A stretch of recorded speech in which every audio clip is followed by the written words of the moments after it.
pula Ketua Kelompok dan Kelapa Sawit, serta teman-teman yang saya cintai yang hadir saat ini.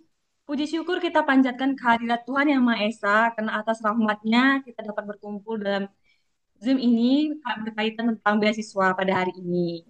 Perkenalkan, saya Febiola Stefani selaku moderator yang akan memandu jalannya acara pada hari ini. Semoga diskusi kita berjalan lancar, bermanfaat, dan inspiratif. Oke, baik tanpa berlama-lama lagi, mari kita sambut sambutan dari Waketum 2 DPP Apkasindo bidang PSR, Sapras, dan SDM. Boleh Pak, menyalakan mic-nya Pak. Siap. Terima kasih Kak Febi. Ya Pak. Assalamualaikum warahmatullahi wabarakatuh. Selamat siang, salam sejahtera bagi kita semua. Bapak Ibu yang kami hormati, adik-adik yang kami sayangi. Alhamdulillah kita pada siang hari ini dapat bertemu dalam acara Zoom meeting yang diprakarsai oleh DPP Apkasindo.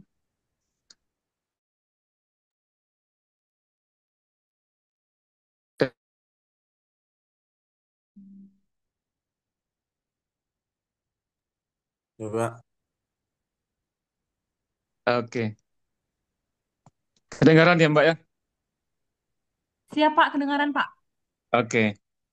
Alhamdulillah pada siang hari ini kita diberi kesempatan kesehatan untuk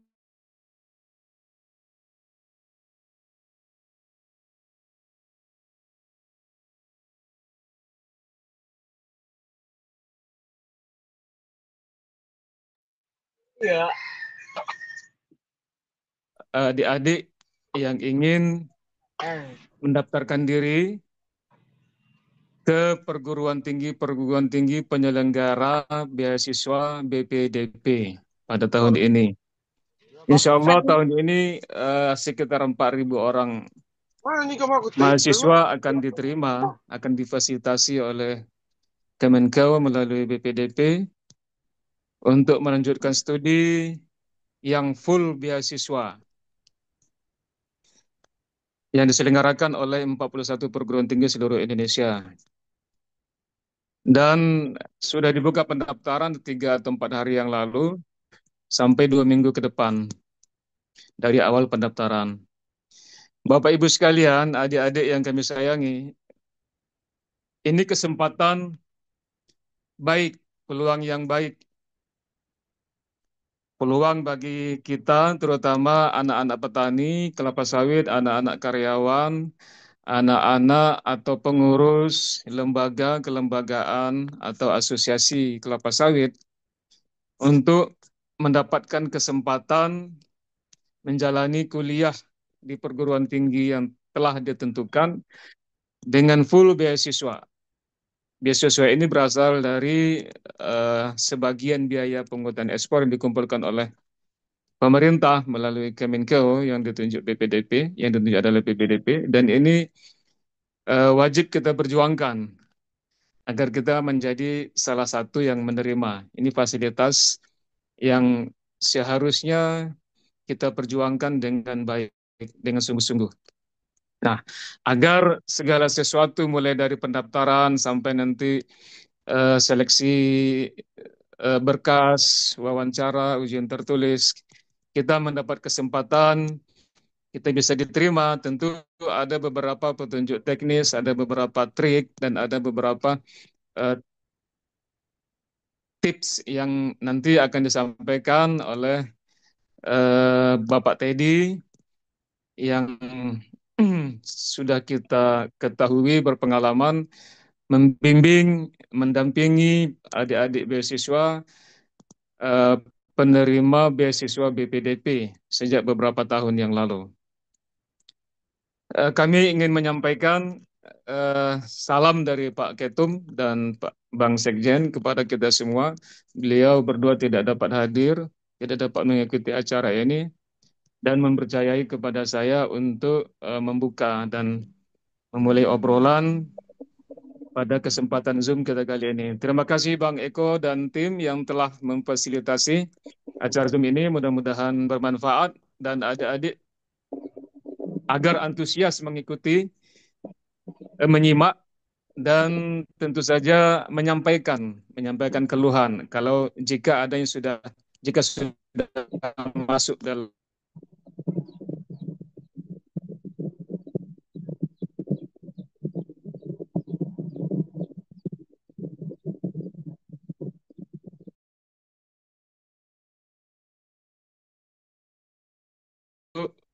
menjadi pembicara atau eh, memberikan eh, memberikan bimbingan atau materi yang akan disampaikan sehubungan dengan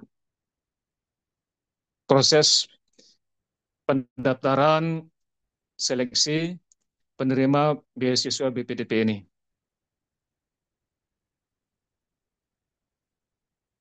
Baik,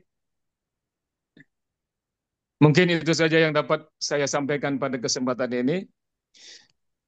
Terima kasih atas atensinya. Saya kembalikan kepada host. Baik, terima kasih. Assalamualaikum warahmatullahi wabarakatuh. Baik, terima kasih Pak Yunus atas kata sambutannya, Pak. Siap.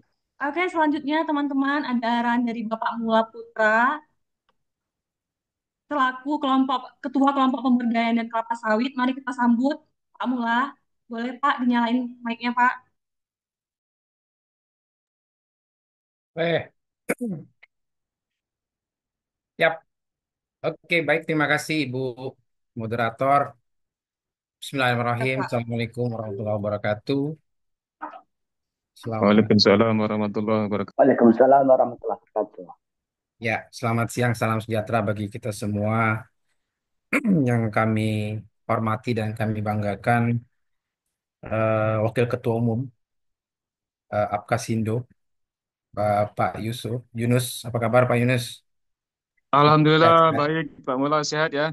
Amin, ya Rabbal Alamin. Kemudian yang kami hormati juga Pak Teddy Susilo, Ketua Bidang SDM Apkasindo. Semoga dalam keadaan sehat ya, Pak Teddy. Alhamdulillah, Pak. Kemudian Pak Eko Sialagan, ini yang hari-hari sibuk, kira-kira begitu ya bahasanya, eh, dalam rangka penerimaan beasiswa SDM PKS tahun 2025 ini. Dan tentu yang kami cintai, yang kami banggakan, adik-adik, rekan-rekan calon mahasiswa yang saya menganggap peserta pada siang hari ini itu memiliki potensi dan juga memiliki minat untuk mendaftar sebagai mahasiswa beasiswa SDM sawit tahun 2025. Pertama-tama eh, kami mengajak Bapak Ibu sekalian mengucapkan puji syukur kehadirat Allah Subhanahu wa taala Tuhan yang Maha Kuasa di mana pada siang hari ini DPP Apkasindo melalui Pak Ketum, Pak Sekjen maupun Pak Waketum dan Pak Teddy juga membuat satu kegiatan yang menurut kami perlu kami apresiasi. Kenapa kami perlu apresiasi? Karena mengingat em, beasiswa SDMPKS tahun ini memiliki waktu yang cukup pendek untuk bisa memberikan akses kepada teman-teman adik-adik semua untuk bisa memanfaatkan peluang beasiswa ini dengan baik. Ada beberapa hal yang bisa kami berikan em, kepada khususnya rekan-rekan atau adik-adik yang ingin mengusulkan paling tidak ada 5 poin ya yang bisa kami sampaikan. Mohon dapat dipahami, mohon dapat disimak. Yang pertama, sebagaimana disampaikan Pak Yunus tadi, Pak Waketum, bahwa tahun ini ada kuota kurang lebih 4.000 orang yang akan kita terima begitu di dalam program beasiswa SDM PKS. 4.000 orang tersebut tentu akan didistribusikan di 41 kampus atau 41 perguruan tinggi yang tersebar dari Aceh sampai dengan Papua, di mana 43 perguruan tinggi tersebut ketika dijumlah ada 93 program studi atau prodi. Nah, tentu kesempatan dan peluang ini bisa dimanfaatkan sebaik-baiknya kepada rekan-rekan, adik-adik, calon mahasiswa, di mana dalam memanfaatkan kesempatan dan peluang ini dilakukan secara sungguh-sungguh. Tentu ini akan menjadi satu penilaian khusus lah dari kita terhadap Apasindo dan juga kepada calon-calon mahasiswa yang ikut di dalam Zoom harian ini, di dalam Zoom pagi siang hari ini, dalam rangka memberikan akses seluas-luasnya lah kepada teman-teman dan adik-adik untuk bisa juga menyebarkan informasi ini jauh lebih masif. Karena menurut hemat kami, kesempatan peluang ini barangkali sangat mungkin belum dapat diketahui oleh banyak rekan-rekan kita yang tidak ikut Zoom kita pada siang hari ini. Kemudian yang kedua, kami memberikan pesan itu adalah segera mendaftar. Segera mendaftar ketika teman-teman atau rekan-rekan adik yang kami hormati, yang kami cintai, melengkapi dokumen sesuai dengan kategori. Mungkin Bapak, Ibu, dan teman-teman sudah mendapatkan brosur dari kami. Itu ada 8 kategori yang akan kita eh, terima dalam pendaftaran. Satu itu adalah pekebun, kelapa sawit tentunya. Yang kedua adalah keluarga pekebun. Kemudian yang ketiga adalah karyawan atau pekerja pada usaha perkebunan kelapa sawit. Yang keempat itu adalah keluarga pekebun, keluarga karyawan atau pekerja pada usaha perkebunan kelapa sawit. Yang keempat itu adalah pengurus kelembagaan pekebun, bisa berupa poktan, gapoktan, atau koperasi, yang setidaknya telah duduk menjadi pengurus kurang lebih 2 tahun. Kemudian pengurus asosiasi pekebun. Nah, ini juga hal yang kita tekankan di sini, yang tentunya dengan memiliki kriteria telah duduk di 2 tahun kepengurusan. Kemudian yang keempat itu ASN, yang bergerak di perkebunan atau perkelapa sawitan. Dan yang terakhir itu adalah penyuluh yang bekerja di wilayah perkebunan kelapa sawit. Tentu 8 kategori ini yang secara terus-menerus kami akan siarkan, suarakan untuk dapat dimanfaatkan kepada adik-adik, rekan-rekan, teman-teman semua dalam rangka memanfaatkan beasiswa ini. Satu kunci, kata kunci daripada pendaftaran ini adalah usia maksimal 23 tahun. Tentu ini sudah ada apa namanya sedikit perbedaan dengan pendaftaran beasiswa yang lainnya, di mana beasiswa yang umumnya itu memberikan kesempatan hanya 1 sampai 2 tahun ketika teman-teman itu menyelesaikan pendidikan menengahnya. Maaf. Nah, oleh karena itu pesan kami yang kedua ini segera mendaftar karena waktu, jangka waktu masa pendaftaran itu sampai dengan 31 Mei. Kita masih ada waktu kurang lebih 13 hari untuk bisa melengkapi dokumen, kemudian mendaftar. Dan apabila sudah mendaftar, mohon menjadi perhatian itu adalah memilih perguruan tinggi dan program studi yang diminati secara berurutan. Misalnya, kami minat di program studi budidaya di D2 Politeknik Kampar, itu tolong dijadikan pilihan pertama. Begitu juga dan seterusnya pilihan kedua, pilihan ketiga, pilihan keempat, dan seterusnya. Ini penting buat teman-teman, adik-adik, untuk bisa membuat satu strategi. Bagaimana caranya tempat kita melakukan perkuliahan nantinya apabila ini diterima, tentu akan diukur melalui pilihan-pilihan itu salah satunya. Kemudian yang ketiga, em, boleh jadi ini informasi dibantu disebarluaskan, khususnya melalui sekolah menengah umum, sekolah menengah atas, sekolah menengah kejuruan, atau madrasah aliyah, atau pondok pesantren. Bagi teman-teman kita yang telah menduduki kelas 3 SMA atau kelas 12 ya, kalau tidak salah itu. Nah, ini supaya memberikan akses juga kepada mereka. Tentu teman-teman ingin memiliki atau ingin memiliki apa namanya itu kompetisi yang jauh lebih baik.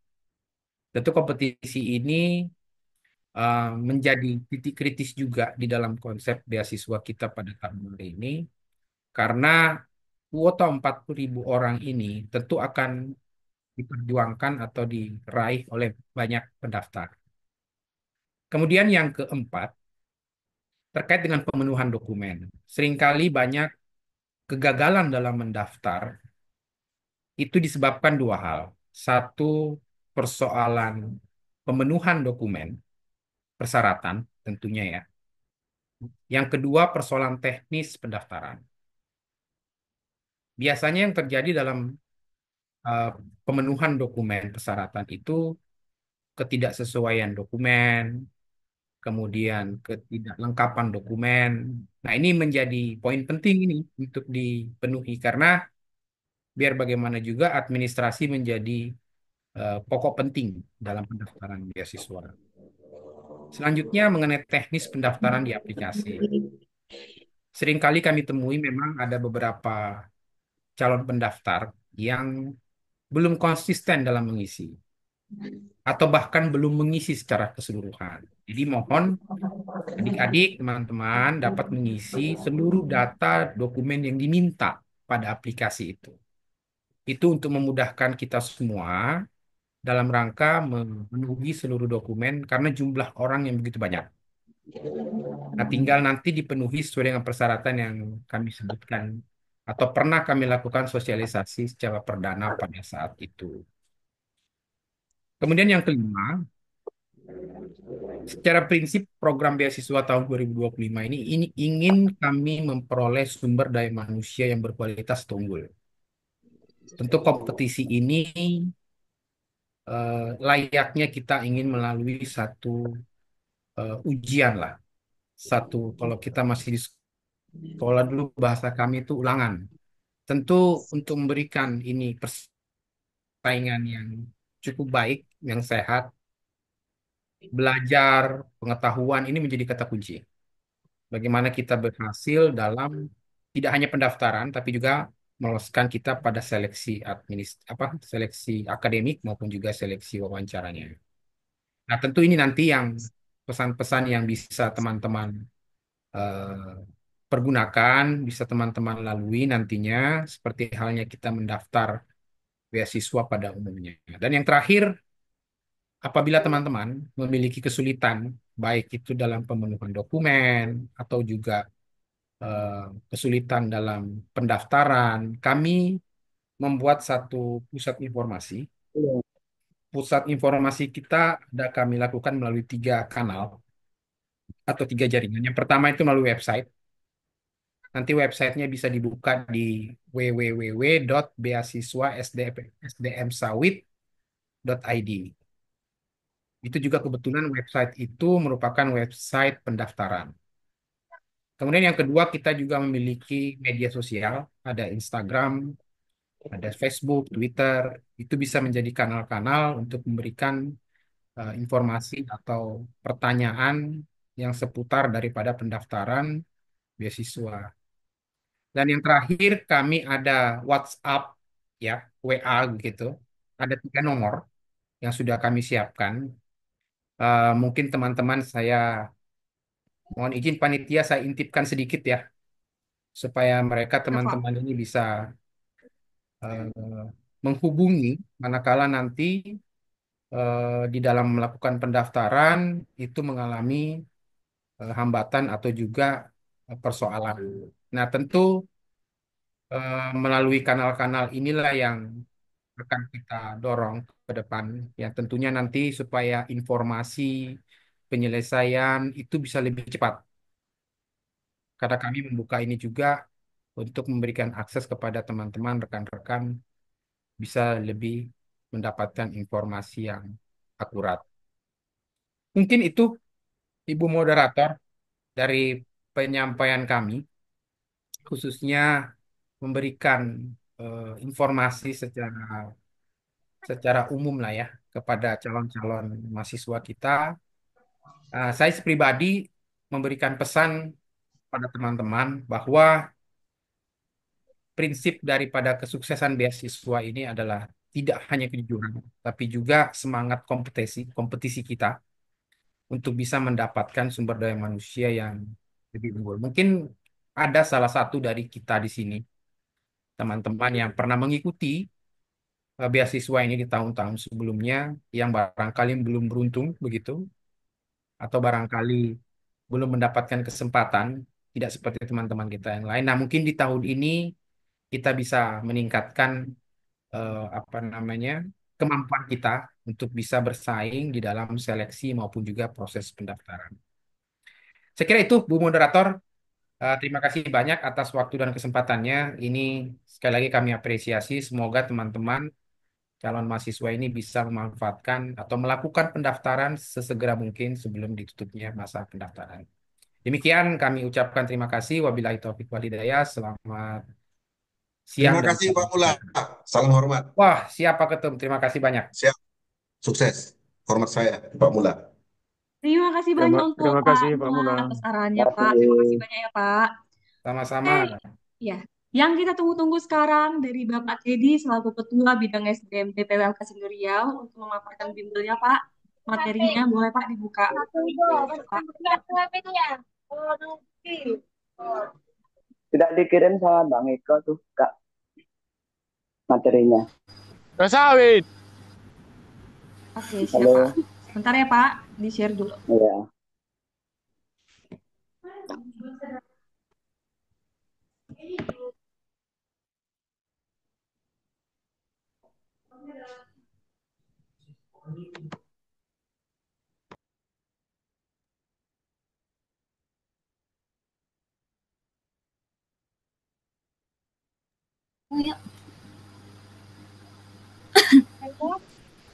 Email tu lah belum buat lah email bawah.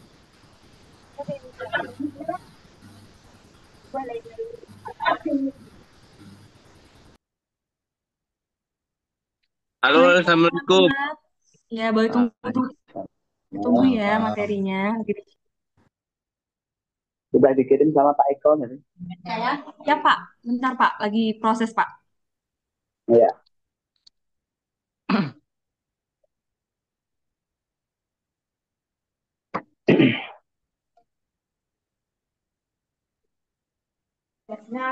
Oke. Sebelumnya ya kita kita sapa-sapa dulu. Itu masang email Pak Sandi lagi enggak? Sandi lu pun gue kau. Tapi kalau terhubung sama HP juga. Ah,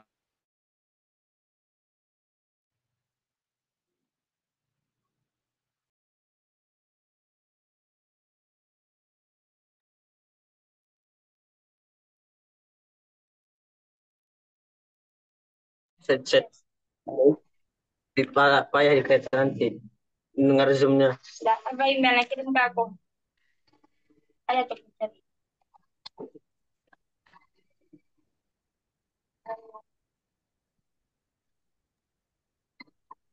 Suaranya hilang, Bang. Dengan hilang macam mana lah. Pak, untuk Pak Teddy, apakah sudah ter-share screen, Pak? Sudah. Oke. Sudah, Pak. Oke, Pak. Oke. Iya, Pak. Oke, selamat. Assalamualaikum warahmatullahi wabarakatuh. Waalaikumsalam. Yang saya hormati Pak Ketum, Pak Bulat, yang saya hormati Pak Mula, yang saya hormati Pak Wakil Ketua Kirim email ke mana? Bidang SDM DPP Alkasindo. Alhamdulillah kita panjatkan puji syukur kepada Allah Subhanahu wa taala yang masih memberikan kenikmatan kepada kita, kesehatan, sehingga kita masih dapat berkumpul ini walaupun dengan hybrid, ini atas izin daripada Allah Subhanahu wa taala. Mudah-mudahan ini sebagai motivasi buat anak-anak kita semuanya, bagaimana kalian bisa ikut beasiswa ini dengan baik. Nah, ini penting sekali karena ini potensi yang sangat besar sekali. Bagaimana kalian bisa melanjutkan kuliah, apalagi kuotanya tahun ini mencapai 4.000 orang untuk seluruh Indonesia. Ini saya akan membagikan kiat-kiat meraih beasiswa sawit, bagaimana teknik-teknik wawancara. Nah, ini mungkin beberapa hal yang harus diperhatikan buat anak-anak semuanya yang baru mungkin pertama kali wawancara. Alhamdulillah Bapak dari tahun 2017 sudah mengawal beasiswa ini untuk Provinsi Riau. Jadi ini kiat-kiat mungkin buat anak-anakku semuanya bagaimana nanti dalam wawancara. Karena tahun ini dengar-dengar ini tes wawancara terlebih dahulu yang akan disampaikan tes wawancara baru tes TPA. Inilah yang jadi perubahan di tahun ini. Selama 9 tahun itu masih sama TPA terlebih dahulu baru tes wawancara. Tahun ini kayaknya wawancara terlebih dahulu baru tes TPA kemampuan akademik. Wawancara di sini akan meliputi dari materi-materi tentang pengetahuan sawit yang akan dipertanyakan buat kalian semuanya. Bagaimana kalian ini beberapa hal yang harus kalian perhatikan dalam teknik wawancara. Yang pertama adalah terus next.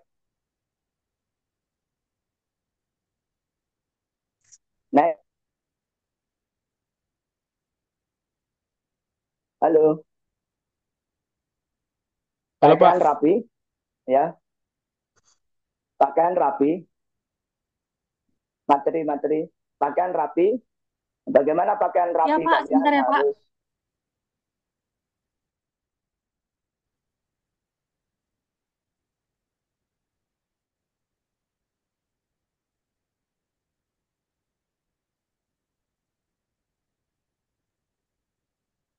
Udah Bang Teddy, Bang Teddy. ya, Nah, terus aja Bang, terus Bang, terus. ya, pakaian rapi. Nah, itu hal-hal ini yang perlu diperhatikan kalian yang harus ketika wawancara. Bahasa tubuh atau gestur tubuh. Nah, itu yang perlu diperhatikan enggak. Terus cara bicara, perlengkapan. Inilah 4 hal yang harus dipersiapkan untuk menuju beasiswa wawancara yang benar. Pakaian kita harus dianjurkan menggunakan kemeja berkerah, disarankan menggunakan warna netral seperti warna putih, warna cerah. Nah, itu harus kalian perhatikan pakaian dianjurkan menggunakan ini kemeja berkerah putih, kemeja berkerah. Nah, itu disarankan menggunakan warna netral, jangan warna gelap. Bagi wanita biasa merapikan rambutnya terlebih dahulu atau mengenakan hijab. Untuk anak laki-laki yang rambutnya gondrong atau apapun juga ya dirapikan supaya apa? Kesan pertama dilihat dari gestur tubuh kalian. Inilah yang perlu diperhatikan bagaimana tentang pakaian kalian. Hindari pakaian kaos oblong. Ini terutama untuk anak laki-laki. Jangan sampai menggunakan kaos oblong ketika kalian menghadiri wawancara maupun hybrid maupun langsung. Ini yang perlu diperhatikan kalian semuanya. Boleh menggunakan kemeja, boleh menggunakan make up, tapi jangan terlalu berlebihan untuk khusus anak perempuan. Ya jangan menor lah. Intinya seperti itu. Bagaimana menggunakan make up yang elegan, jangan terlalu menor sekali. Inilah beberapa kiat untuk tentang pakaian, tentang badan untuk mengenai badan saya. Terus bahasa tubuh. Selanjutnya, lanjut. Duduk dengan tegap, wajah senyum dan ramah, gerakan tangan santai berbicara seperti ya santai aja menggerak-gerakkan tangan. Nah, jangan tegang sekali ketika menghadapi asesor dan fokus kepada pertanyaan-pertanyaan yang akan dijawab yang dilontarkan oleh asesor. Maka kalian harus mencerna dengan baik apa pertanyaannya dan itu kamu jawab sesuai dengan pertanyaannya, jangan kesana kemari ketika menjawab pertanyaan-pertanyaan dari asesor. Hindari menghilangkan tangan menghilangkan tangan seperti ini di depan meja. Itu jangan sampai apalagi menggaruk-garuk atau terlalu banyak goyang kaki kemana-kemana. Nah, itu yang perlu kalian gunakan, gestur tubuh menandakan kepercayaan diri Anda tidak percaya diri. Makanya harus konsentrasi, duduk dengan santai, tegap, wajah senyum, dan ramah. Nah, gerakkan tangan seperti bicara secara fokus dengan asesor. Selanjutnya, cara bicara. Selanjutnya, next. Cara bicara menggunakan bahasa yang sopan. Gimana bahasa yang sopan? Ya, yang bagus, baik, dan benar. Bagaimana tata bahasa yang baik dan benar yang diajarkan dalam bahasa yang baik. Tidak bertele-tele. Nah, jadi jawab sesuai apa yang diminta dalam pertanyaan, dijawab sesuai dengan jawaban pertanyaannya. Pahami pertanyaan dengan baik. Apa maksud tujuan pertanyaan itu? Jangan simpang siur kalian dalam menjawabnya. Apalagi tidak sinkron dengan pertanyaan-pertanyaan. Keempat, pikirkan ke depan yang akan terjadi agar tidak melenceng di alur topik. Jadi jangan sampai di luar topik kalian sudah keluar dari topiknya, dari pembicaraan kalian. Buat asesor terkesan dengan diri Anda, namun tidak berlebihan. Ya, misalkan dengan ramah, senyum, jangan tegang, jawab sesuai dengan kondisi pribadi Anda. Nah, contohnya, menurut saya, jangan bilang mengegokan gitu, mengegokan diri saya, dirimu sendiri gitu.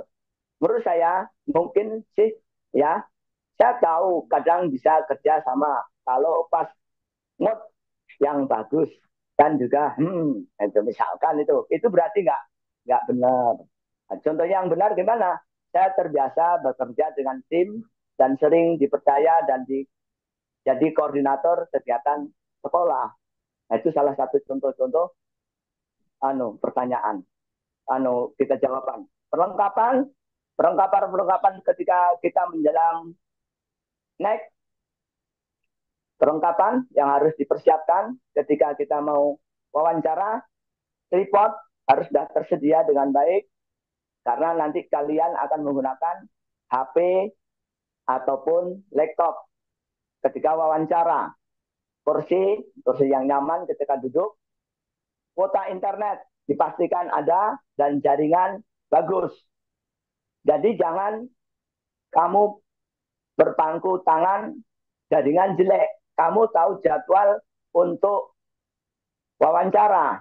Ya carilah tempat jaringan yang terbaik di lokasi mana. Supaya apa? Ketika pembicaraan, pertanyaan-pertanyaan asesor dijawab dengan baik, tidak terputus-putus. Keempat, kartu identitas Anda. Kenapa? Kartu identitas nanti sebagai pengenal. Karena akan diminta untuk menampilkan kartu identitas. Identitas saya kayak KTP.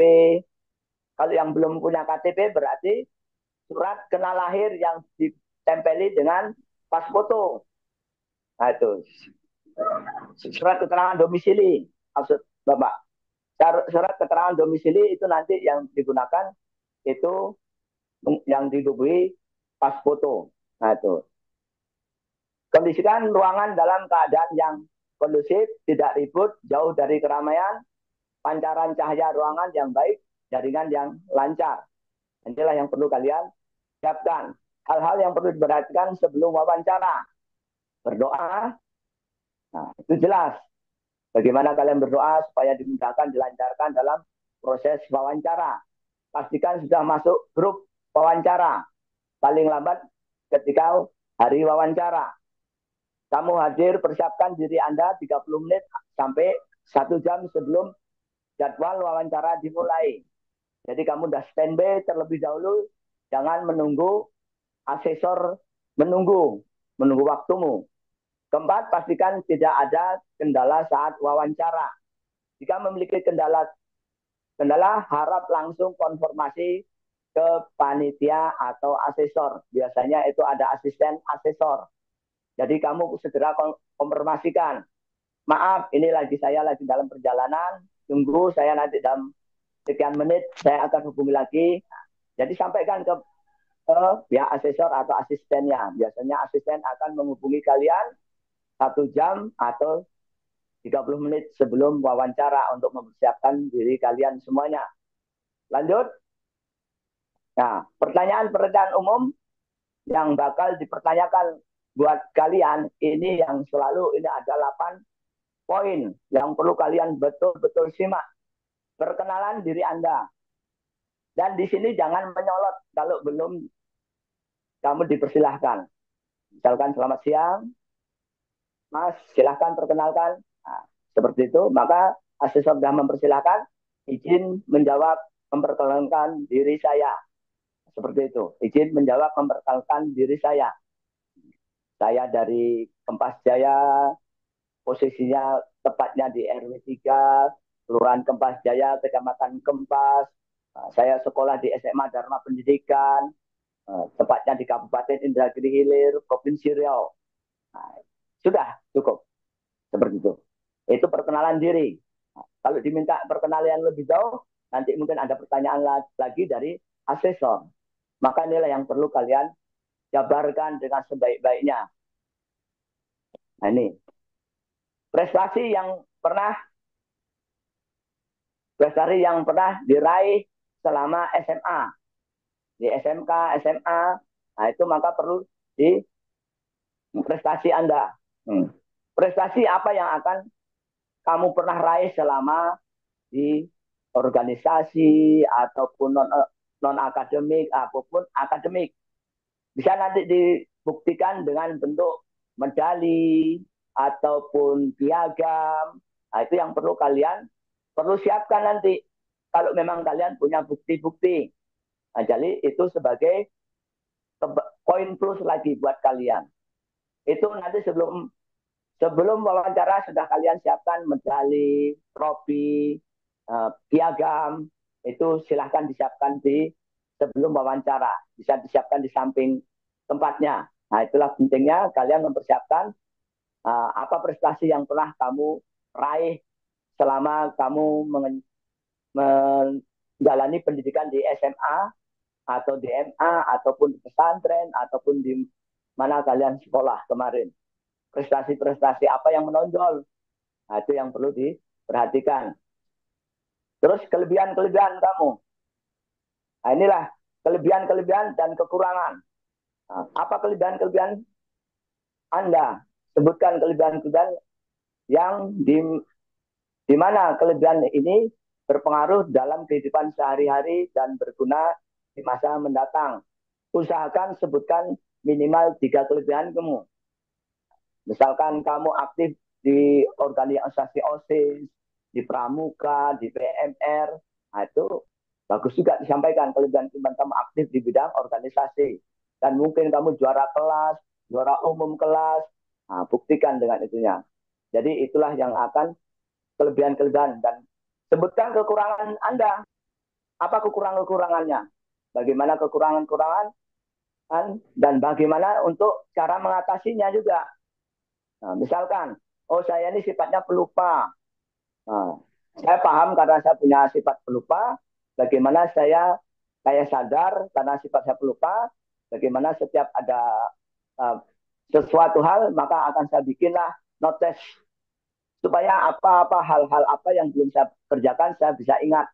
Nah, itu salah satu contoh bagaimana mengatasi kekurangan-kekurangan tadi diatasi dengan tepat. Nah, inilah yang perlu kalian perhatikan benar-benar. Terus motivasi dan alasan. Motivasi dan alasan, sebutkan kenapa kamu milih kampus ini, kenapa ambil jurusan ini. Kamu harus tahu, misalkan saya pilih di jurusan agrobisnis di Institut Yogyakarta. Motivasi saya karena kampus itu kampus tertua yang berdiri dari tahun 1958. Jurusan agrobisnisnya terakreditasi A di kota Jogja, di kota Pajar. Nah, itu alasan-alasan kamu kenapa milih di situ. Nah, itu salah satu contohnya. Nah, itu contoh-contoh kalian bisa cari sendiri. Terus kamu harus tahu, paling nggak kamu menguasai sekurang-kurangnya bilan 1, bilan kedua, ketiga harus kamu kuasai. Sekurang-kurangnya bagaimana kamu tahu pilihan satu alamat alamat kampusnya. Nanti bisa si Asir menanyakan, loh kamu tahu nggak Mas, Mbak, alamat kampus Institut itu? Kalau kamu bilang nggak tahu, nah itu kacau itu namanya. Berarti kamu tidak mengetahui tentang kampus Institut. Bagaimana kamu dengan cara ini kamu bisa browsing. Browsing tentang jurusan, tentang kampusnya, kelebihan keunggulan kampus itu, keunggulan daripada jurusan itu, prospeknya, kemana nanti akan pekerjaannya, ke depannya, masa depannya, itu kamu perlu diketahui. Nah, itu dengan cara apa? Dengan cara browsing-browsing di media. Itulah yang perlu diperhatikan. Nah, itu. Terus mengenai contoh-contoh, saya berasal dari daerah sentra sawit di Riau, tetapi masih di Riau ini masih banyak limbah sawit belum termanfaatkan. Dengan beasiswa ini saya ingin belajar teknologi pengolahan limbah sawit menjadi energi dan menerapkan di daerah saya nanti. Nah, berarti apa jurusan apa itu yang akan kamu tempuh? Nah, kamu sudah tahu, oh di Riau ini banyak limbah-limbah sawit yang tidak termanfaatkan. Oh, kalau gitu saya mau ngambil jurusan TPHP atau teknik kimia, kimia analis. Nah, jadi bagaimana nanti bisa memanfaatkan sumber-sumber yang ada di dunia sawit, limbah-limbah sawit itu. Itulah yang perlu bagaimana kalian bisa membawa kalian untuk menuju ke arah kesuksesan itu. Inilah yang perlu kalian camkan benar-benar. Jangan lanjut. Kenapa ingin mengikuti beasiswa ini? Nah, ini harus di naik wawancara ingin tahu apakah kamu benar-benar butuh dan layak. Nah, ini akan ada pertanyaan, apakah benar-benar butuh dan layak kamu? Kamu jawab, ya saya layak karena saya petani, anggota petani, keluarga petani. Saya dari lingkup keluarga petani yang hanya memiliki kebun 1 hektar. Bagaimana kami mau kuliah di umum, jalur reguler, kami nggak mampu. Sedangkan untuk makan sehari-hari saja kami masih kekurangan. Maka dengan beasiswa inilah saya layak sebagai penerima beasiswa. Apalagi saya dari keluarga pekebun dengan kategori kebun yang sangat minim. Nah, apakah kamu punya niat dan tujuan jelas? Nah, apa niat kamu tadi? Tujuannya apa? Kamu harus jelaskan. Niatnya kamu kuliah itu apa? Nah, tujuannya apa? Nah, itu harus kamu bedah dengan sendirinya nantinya. Karena kalau tidak, kamu ya akan kelabakan nanti ketika. Makanya inilah poin-poin ketika pertanyaan-pertanyaan oleh asesor yang bakal dipertanyakan biasanya. Apakah kamu akan berkontribusi balik ke industri sawit atau ke masyarakat? Itu juga sering ditanyakan oleh tim asesor nantinya ketika wawancara. Nah, jadi bagaimana kontribusi kamu nanti? Oh, saya nanti akan kembali ke kampung halaman saya, akan saya bagaimana karena di lingkungan masyarakat saya itu masih tentang pembibitan kelapa sawit belum benar dan baik, budidayanya belum baik, agronomisnya belum baik.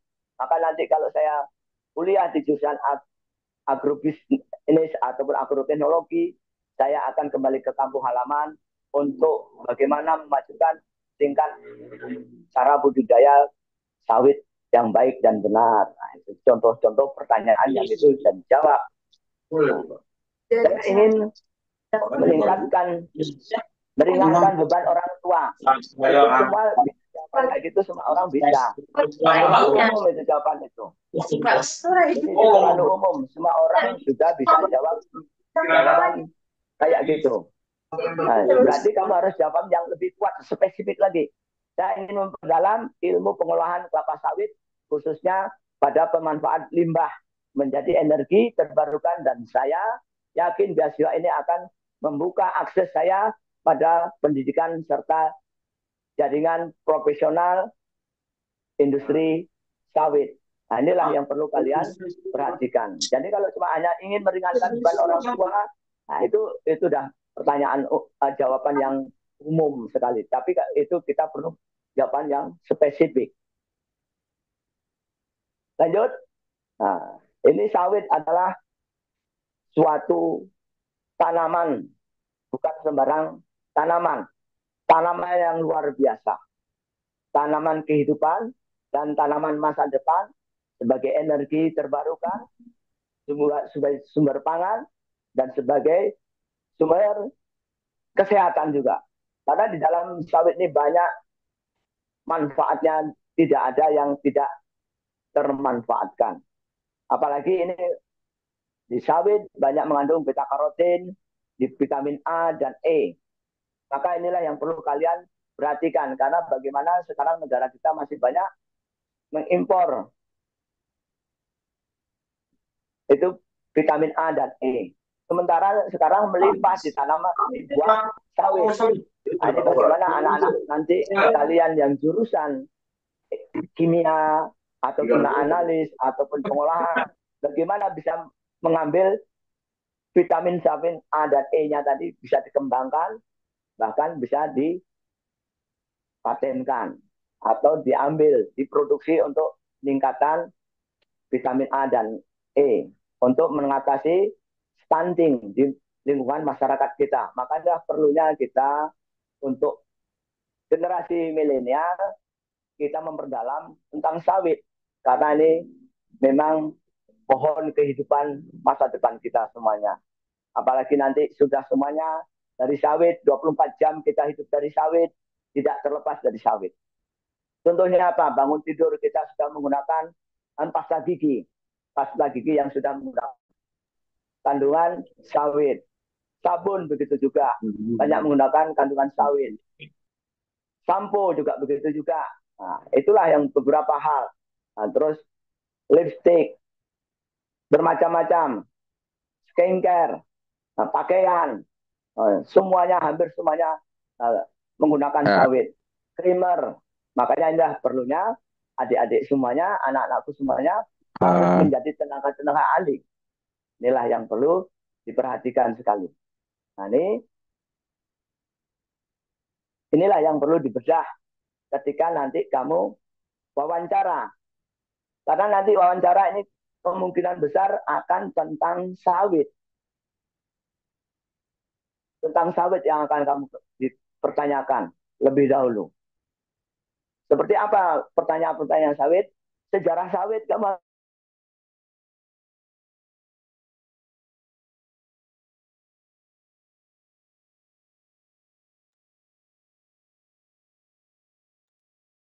Nah, di Indonesia ditanam di mana? Nah, itu kamu harus tahu tahun berapa. Nah, itu sejarah sawitnya. Manfaatnya dari mana? Sistem penanamannya gimana? SPH-nya berapa? Nah, tentang bagian-bagian dari sawit itu apa saja yang dimanfaatkan? Endokrap, esokrap, mesokrap. Nah, kulitnya, sabutnya, dagingnya, intinya, itu bakal yang untuk apa tuh nanti semuanya. Masing-masing itu ada fungsinya. Maka itu harus kamu kuasai nanti ketika wawancara tentang pengetahuan tentang sawit. Terus industri-industri hilirnya, dari yang menjadikan bagian dari buah sawit itu apa saja yang akan menghasilkan CPO. Kamu harus tahu bagian yang mana itu. Endokrap, esokrap, mesokrap. Nah, itu harus tahu bagaimana bagian buah sawit yang akan menghasilkan CPO yang bisa nanti dijadikan biodiesel. Itu turunan lagi dari CPO jadi biodiesel. Nah, jadi bioaftur, bermacam-macam. Jadi margarin, nah itu harus kamu kuasai, harus tahu sekarang kamu. Terus bagian limbah sawit yang sebagai bahan bakar boiler untuk pembangkit turbin boiler itu apa? Nah, kamu harus tahu juga. Yang terintegrasi, termanfaatkan oleh kimia pembangkit panas yang akan disalurkan ke stylizer boilernya, air pemanasannya tadi. Maka inilah perlunya kalian harus tahu tentang sejarah sawit, hulunya, SPH-nya, tentang iklim yang baik.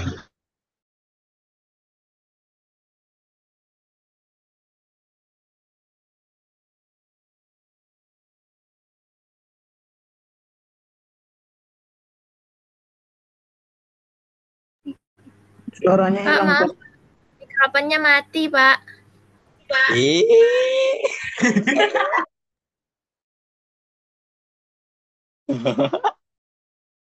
Maaf, Pak, Assalamualaikum. maaf buat teman-teman, tolong di mute ya mic-nya. Itu Feby, Oke, panitia. Kak. Ya. Ya, kalian kalau meng-unmute jangan unmute all. Jadi Pak Teddy mati. Satu-satu aja, makanya kalian ada 10 orang razia. Siapa yang bunyi apa matikan langsung. Nggak usah semua dimatiin. Siap, Pak. Oke, lanjut Bang Teddy. Yes. Bang Teddy, abang buka mute-nya Bang. Siap. Oke, ya Bang, Jadi, lanjut Bang. kamu harus tahu tentang sawit benar-benar. Menguasai dari sejarah sawit, awal mula sawit tanam di Indonesia, nah itu harus kamu tahu. Karena tiap tahun, Bapak dari tahun 2017 sampai tahun 2024, sejarah sawit asal sawit dari mana, nama latinnya apa, alias apa, legionnaires, namanya morfologinya apa, di situ nanti kalian morfologi tentang sawit harus kamu tahu juga.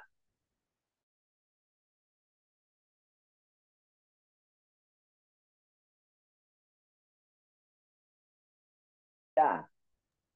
Terus jenis tanah. Jenis tanah ini kamu harus tahu juga tempat tumbuhnya sawit. Nah, jenis tanah harus tahu benar-benar. Nah, iklim yang gimana? Nah, iklim untuk syarat tumbuh sawit. Nah, kayak curah hujan,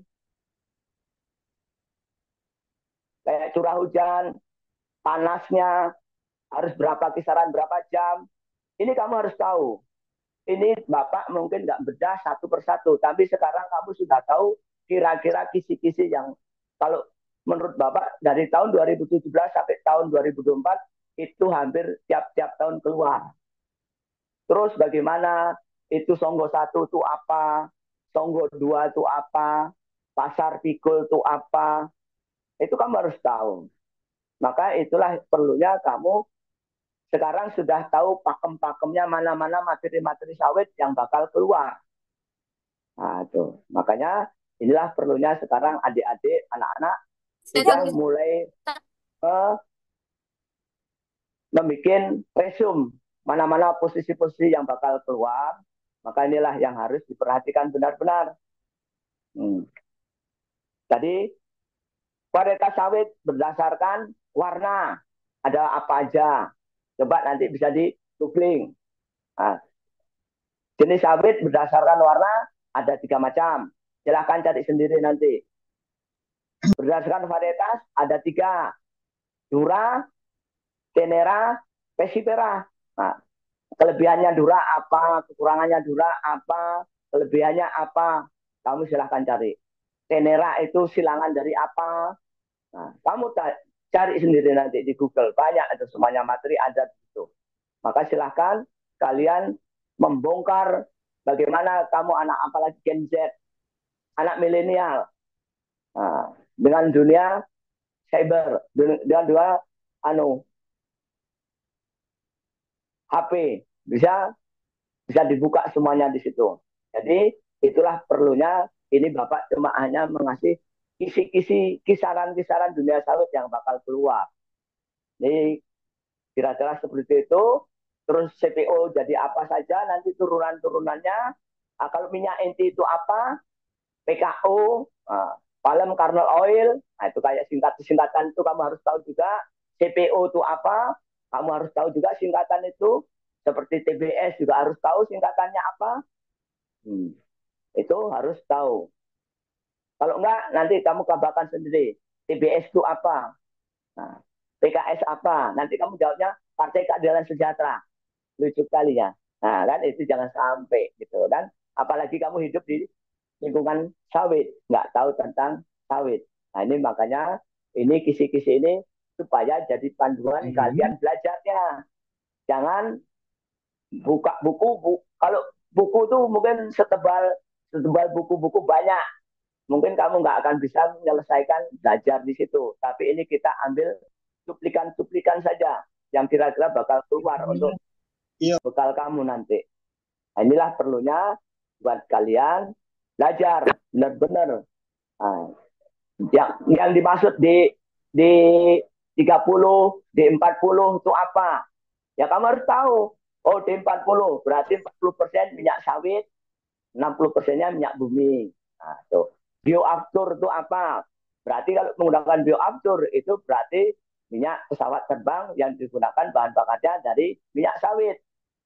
Tuh. Bensa apa itu? Bensin sawit. Nah, kalau D100 apa tuh? Sekarang Indonesia sudah bisa bikin D100. Contohnya apa tuh D100? 100% minyak sawit yang dijadikan bahan bakar diesel. Nah, inilah bagaimana buat kalian harus tahu ini semuanya. Terus seperti alat-alat di mesin, di pengolahannya. Bagian untuk sterilisasi itu apa namanya alatnya? Untuk merontokkan buah itu apa namanya bagian-bagian mesin itu? Satuan tekanan boiler itu apa? Kamu harus tahu tekanan satuannya di boiler. Cek nanti di pelajaran ataupun di Google apa itu satuan tekanan watt yang ada di boiler. Nah, itu silahkan nanti di browsing belajar. Inilah yang Bapak bisa sampaikan. Coba nanti kalian kalau ingin lagi lancar di tes koran, kalian download di Play Store aplikasi tes koran. Bapak ulangi lagi, untuk memperlancar kalian ujian tes koran, kalian mendownload tes aplikasi koran di Play Store. Kalian bermain di situ setel dalam waktu 1 menit, berapa benarnya dalam 1 menit. Nah itu karena nanti ada tes koran juga. Tes koran nanti ada berapa level. Satu levelnya 4 halaman, semakin level tinggi semakin cepat. Makanya inilah perlu kalian siapkan dari sekarang. Jangan main game aja yang tinggi-tinggi sekarang. Gamenya kalau kalian mau ikut beasiswa sawit, sekarang gamenya game tes koran. Nah itu enggak, yang penting sudah di-download, kamu nanti tahu kemampuan kamu, kapasitas kamu, kecepatan kamu di tes koran itu. 1 menit sanggupnya berapa kamu? Itu untuk mengasah apa? Mengasah kemampuan kamu berhitung. Kecepatan kamu nanti. Untuk korelasinya apa? Kamu bisa memahami permasalahan dan mengatasi permasalahan ketika kamu di dua kampus, di tempat kerja. Tapi mengatasi cepat, benar, dan tepat. Nah itu. Jadi disitulah kamu ditantang di tes koran itu. 1 menit mampu berapa levelnya? Bisa 60, bisa 40, bisa 30. Loh, saya kok 1 menit ini baru bisa 30. Ini dipertanyakan. Loh, ini kok saya baru 20. Kamu ngitungnya pakai jari. Ngitung pertambahan-pertambahannya situ. Nah, itu kan lucu. Nah, di situ sudah tidak pakai ngitung-ngitung jari lagi. Kamu dilatih supaya melatih ketajaman berhitung. Tes koran itu nanti. Belum nanti tes memori. Tes memori kamu menganalisa gambar, tata letak gambar. Gambar itu nanti hilang. Oh, gambar tadi baju posisi di A, B, C, D. Langsung gambarnya hilang di layar. Nah, kamu di manakah posisi baju tadi? Nah, kamu ingat nggak tadi? Itu tes memori. Nah, itu. Terus analisa gambar. Mengelompok-kelompokkan gambar. Ini masuk kategori kelompok 1 atau kelompok 2. Nah, itu. Jadi itu kamu memang benar-benar psikotes untuk menganalisa gambar. Terus nanti ada namanya tes lipat kertas. Itu nanti ada Coba bisa cari di aplikasi juga, di Google, cari sendiri, nanti bisa dicari. Tes lipat kertas, nah kayak apa? Siapkan kertas segi 4, nah, nanti dicucuk, ikuti ya, nanti bentuk lubangnya posisinya kayak apa gambarnya. Itu nanti biasanya itu juga ada. Terus lagi ada tes deret angka. Deret angka ini cuma waktunya singkat timbul di layar. Sudah itu hilang. Jadi kamu harus cepat berhitung. Itu salah satunya. Nah, misalkan nanti kamu akan ditanya tentang oleh asesor, kamu selama liburan kegiatan kamu apa? Oh, saya membantu orang tua saya. Apa? Manen sawit. Tapi saya yang tukang langsir sawit, buah sawitnya. Menggunakan apa? Menggunakan keranjang. Suaranya Sekali hilang nih, ngangkut Pak. berapa?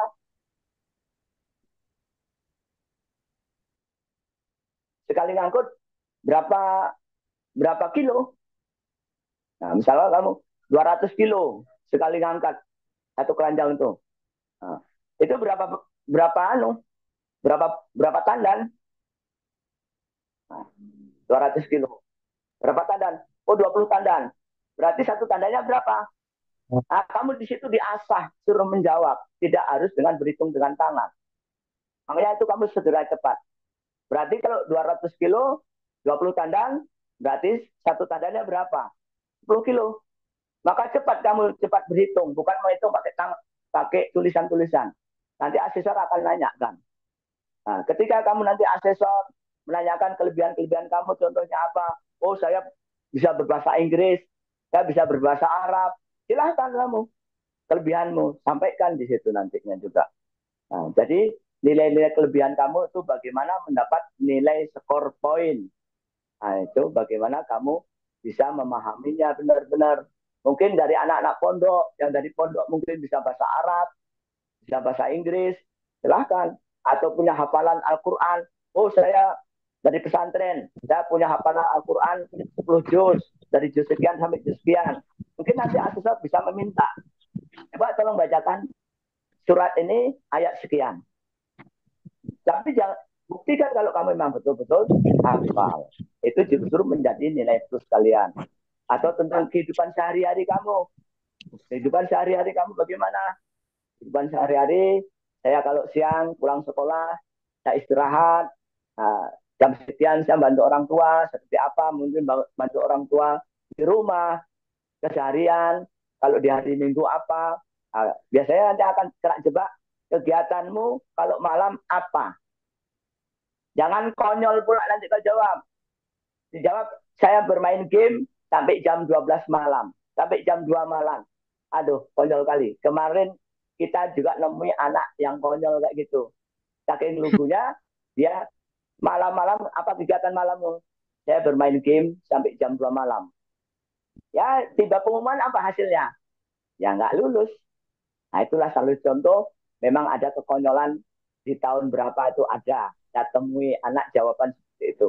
Maka jangan konyol lah jawab pertanyaan-pertanyaan itu. Makanya harus kamu benar-benar memahami itu ketika asesor menanyakan. Jangan ditanya A, jawabannya B pula. Jangan sampai. Makanya inilah perlunya buat kalian semuanya. Ini jadi kisi-kisi untuk menuju sukses ketika kamu di ujian wawancara maupun di tes TPA nanti. Karena itu nanti ada materi sawit, ada materi tes psikologi, itu tentang dirimu sendiri, itu tidak ada jawaban benar salahnya. Kalau tes psikologi, itu soalnya bisa 100, bisa 200, bagaimana konsistenmu jawabannya. Jawaban soal itu cuma berulang-ulang. Jawaban soal nomor 1 mungkin bisa timbul lagi di nomor 5, atau di nomor 10, atau di nomor 20. Konsisten nggak jawab dari jawaban soal nomor 1 tadi? Kembali ke soal yang sama. Itu akan diuji di situ konsisten kalian. Inilah perlunya kalian persiapkan. Jangan pelintan itu bahasanya. Disinilah perlunya kalian benar-benar menguasai benar-benar nanti trik-trik dalam wawancara. Ini satu hal lagi yang perlu diperhatikan. Ketika wawancara, itu biasa asesor minta memutar HP 360 derajat. Ini yang perlu kalian perhatikan lagi. Ini titik rawan juga. Kalau di situ ada barang mewah di ruangan wawancara kalian, karena kalian pakai video call, silakan disterilkan terlebih dahulu sebelum wawancara. Kenapa? Ini pengalaman kita juga ada seperti itu. Apa? Anak kembar, kakaknya lulus, waktu itu asesor tidak minta diputar HP-nya. Tiba-tiba si adik disuruh putar HP-nya 360 derajat, sama suruh menghadapkan ke lantai, ke plafon. Nah, ternyata plafonnya luar biasa mahal, lantainya berkeramik, ada sofa yang mahal. Nah, berarti tidak layak mendapat beasiswa. Alhasil pengumuman nggak lulus. Makanya kalau memang kamu betul-betul di situ, ya udah disterilkan dulu. Nah, itu misalkan. Dan kalau memang itu di rumah keluarga, ya kamu terus terang, saya di rumah keluarga, karena di rumah saya jaringan jelek, saya makanya mengungsi di tempat keluarga untuk wawancara ini. Nah, jadi seperti itu. Jadi kamu bisa bikin alasan. Biasanya akan ditanya, ini di rumahmu atau di mana kamu tempat berada wawancara ini? Ya kalau kamu tahu, mungkin ini tempat pengurus Apkasindo. Mungkin akan dikejar nanti sama asesor. Apkasindo itu apa? Nah, tahun berdirinya tahun berapa Apkasindo itu? Sama asesor. Nah, itu kamu jangan bikin jawaban yang kamu tidak bisa menjelaskan berikutnya. Offset nanti jadinya kamu terjebak. Nah, kalau memang nggak tahu, kamu tahu tentang beasiswa ini dari mana? Dari pengurus Apkasindo. Apkasindo itu apa? Asosiasi Petani Kelapa Sawit Indonesia. Berdiri di mana? Tahun berapa? Tahun 2000. Di mana? Di Sumatera Selatan. Berkantor di mana? Di Menteri Pertanian. Nah, kalau kamu bisa menjelaskan seperti itu, mantap. Jelas, berarti kamu tahu tentang Apkasindo. Tapi kalau nggak tahu tentang Apkasindo, nggak tahu berdirinya tahun berapa, ketua umumnya siapa, sekjennya siapa, kalau nggak tahu jangan coba-coba menjawab seperti itu. Jadi, kamu tahu beasiswa dari mana? Dari media sosial. Karena kamu Gen Z, anak milenial. Nah, udah aman.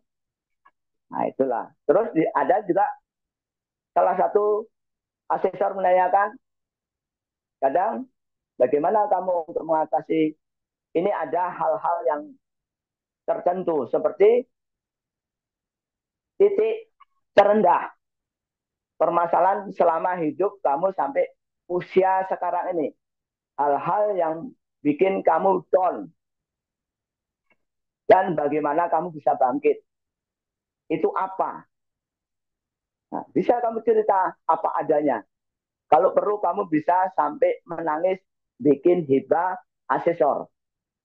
Itu mantap lagi itu nanti. Ada nilai plus lagi. Nah, itulah pengalaman-pengalaman Bapak selama mendampingi dari tahun 2017 sampai tahun 2024. Nah, jadi inilah resum-resum yang sudah Bapak terapkan kepada anak-anak didik Bapak, terutama di Injil maupun di Riau. Ini alhamdulillah ini diminta untuk menyampaikan di tingkat nasional, yang mudah-mudahan ini bermanfaat buat anak-anakku semuanya.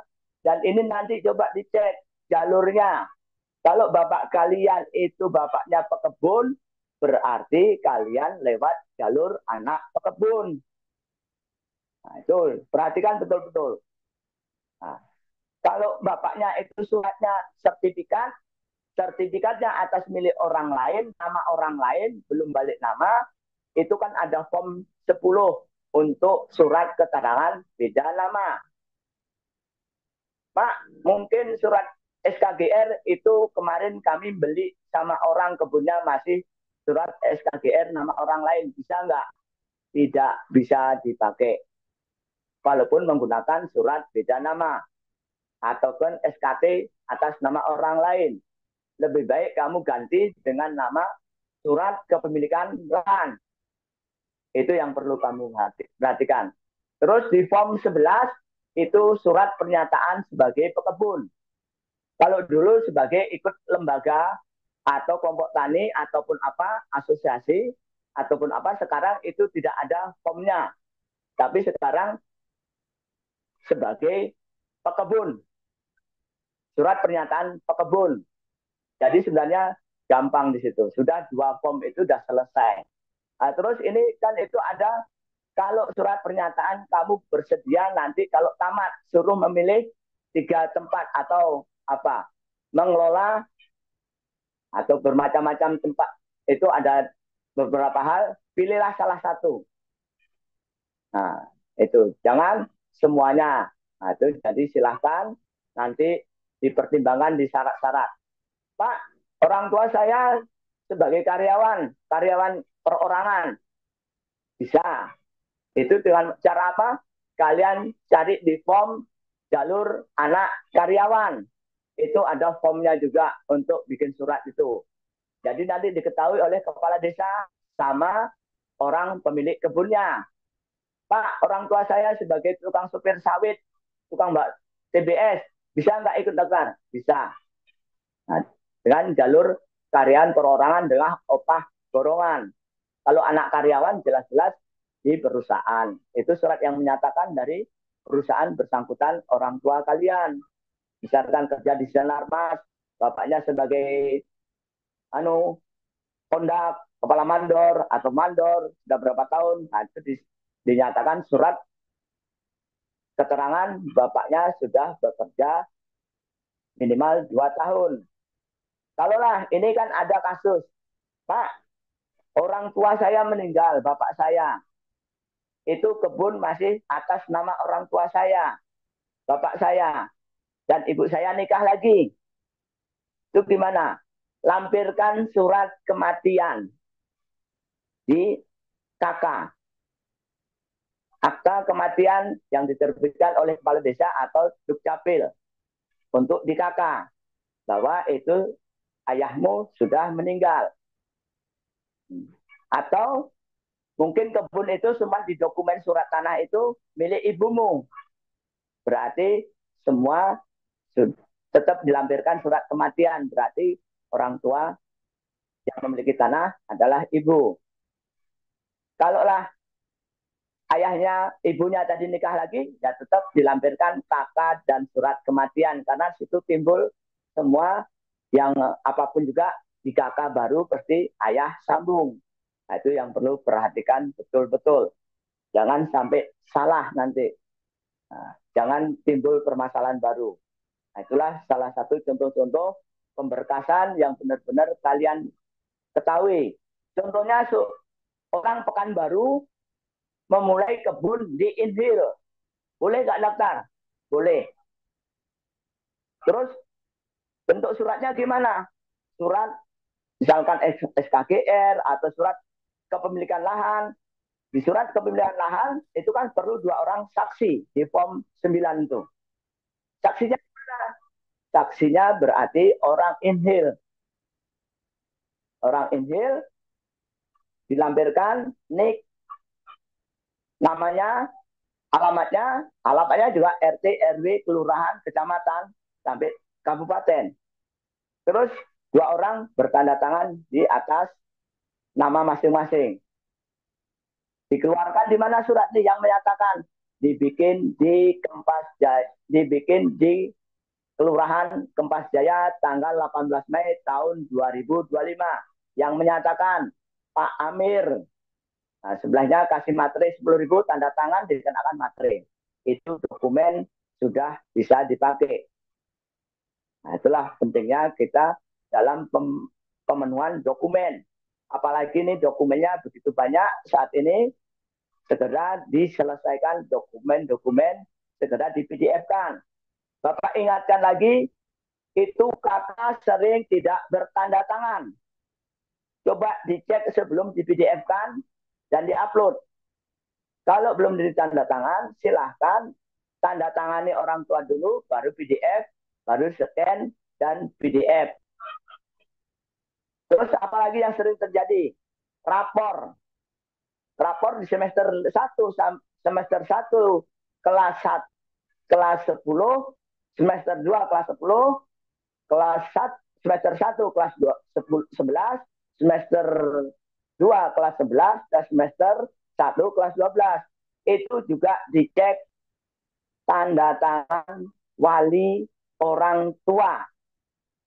Kalau sudah bertanda tangan, ada namanya tidak? Dicek lagi. Kalau belum ada namanya, silahkan kasih nama. Apalagi tidak bertanda tangan. Nanti bermasalah keabsahan dokumen, kalian harus mengulang lagi. Nah, ini makanya pentingnya ketelitian dalam dokumen penguploadan berkas. Ini mudah-mudahan ini perlu diperhatikan. Pak, SKL saya masih menggunakan nilai. Dan ada juga SKL yang tidak ada nilainya. Silahkan dipakai semuanya bisa. Itu. Pak, saya ini sekolah pondok. Nilai rapor saya ada yang khusus agama, ada yang umum. Yang mana yang dipakai? Yang umum saja.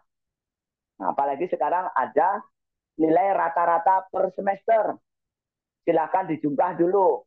Jumlah total nilai mata pelajaran, dijumlah dan dibagi jumlah mata pelajaran. Akan ketemu nilai rata-rata. Nilai rata-rata semester 1 misalkan 80. Nilai rata-rata semester 2, 90. Silakan. Dan kalau nilainya rata-ratanya kurang atau sama atau kurang dari 7 atau 70, segera ngurus SKTM, surat keterangan tidak mampu. Ini perlunya penyelamatan dari nilai rapor itu, kalau banyak nilainya di situ. Makanya perlu sekali diperhatikan ketika pemberkasannya di dokumen-dokumen itu rapor memang perlu diperhatikan benar-benar. Sudah ada stempel sekolah apa belum? Coba dicek. Nah, makanya harus ada stempel sekolahnya juga di rapor juga. Oke, itu saja mungkin nanti kita ada sesi tanya jawab mungkin kalau ada waktu. Itu saja untuk sementara. Host, saya kembalikan kepada host. Oke. Oke, terima kasih Pak Teddy atas pemaparan yang sangat luar biasa Pak Teddy. Semoga bermanfaat untuk adik-adik kita ya Pak. Oke, teman-teman. Oke. Teman-teman, kita ada sesi tanya jawab, ada 2 sesi. Di sesi pertama, boleh 3 orang raise hand-nya. Ada yang mau bertanya? Buat teman-teman kita.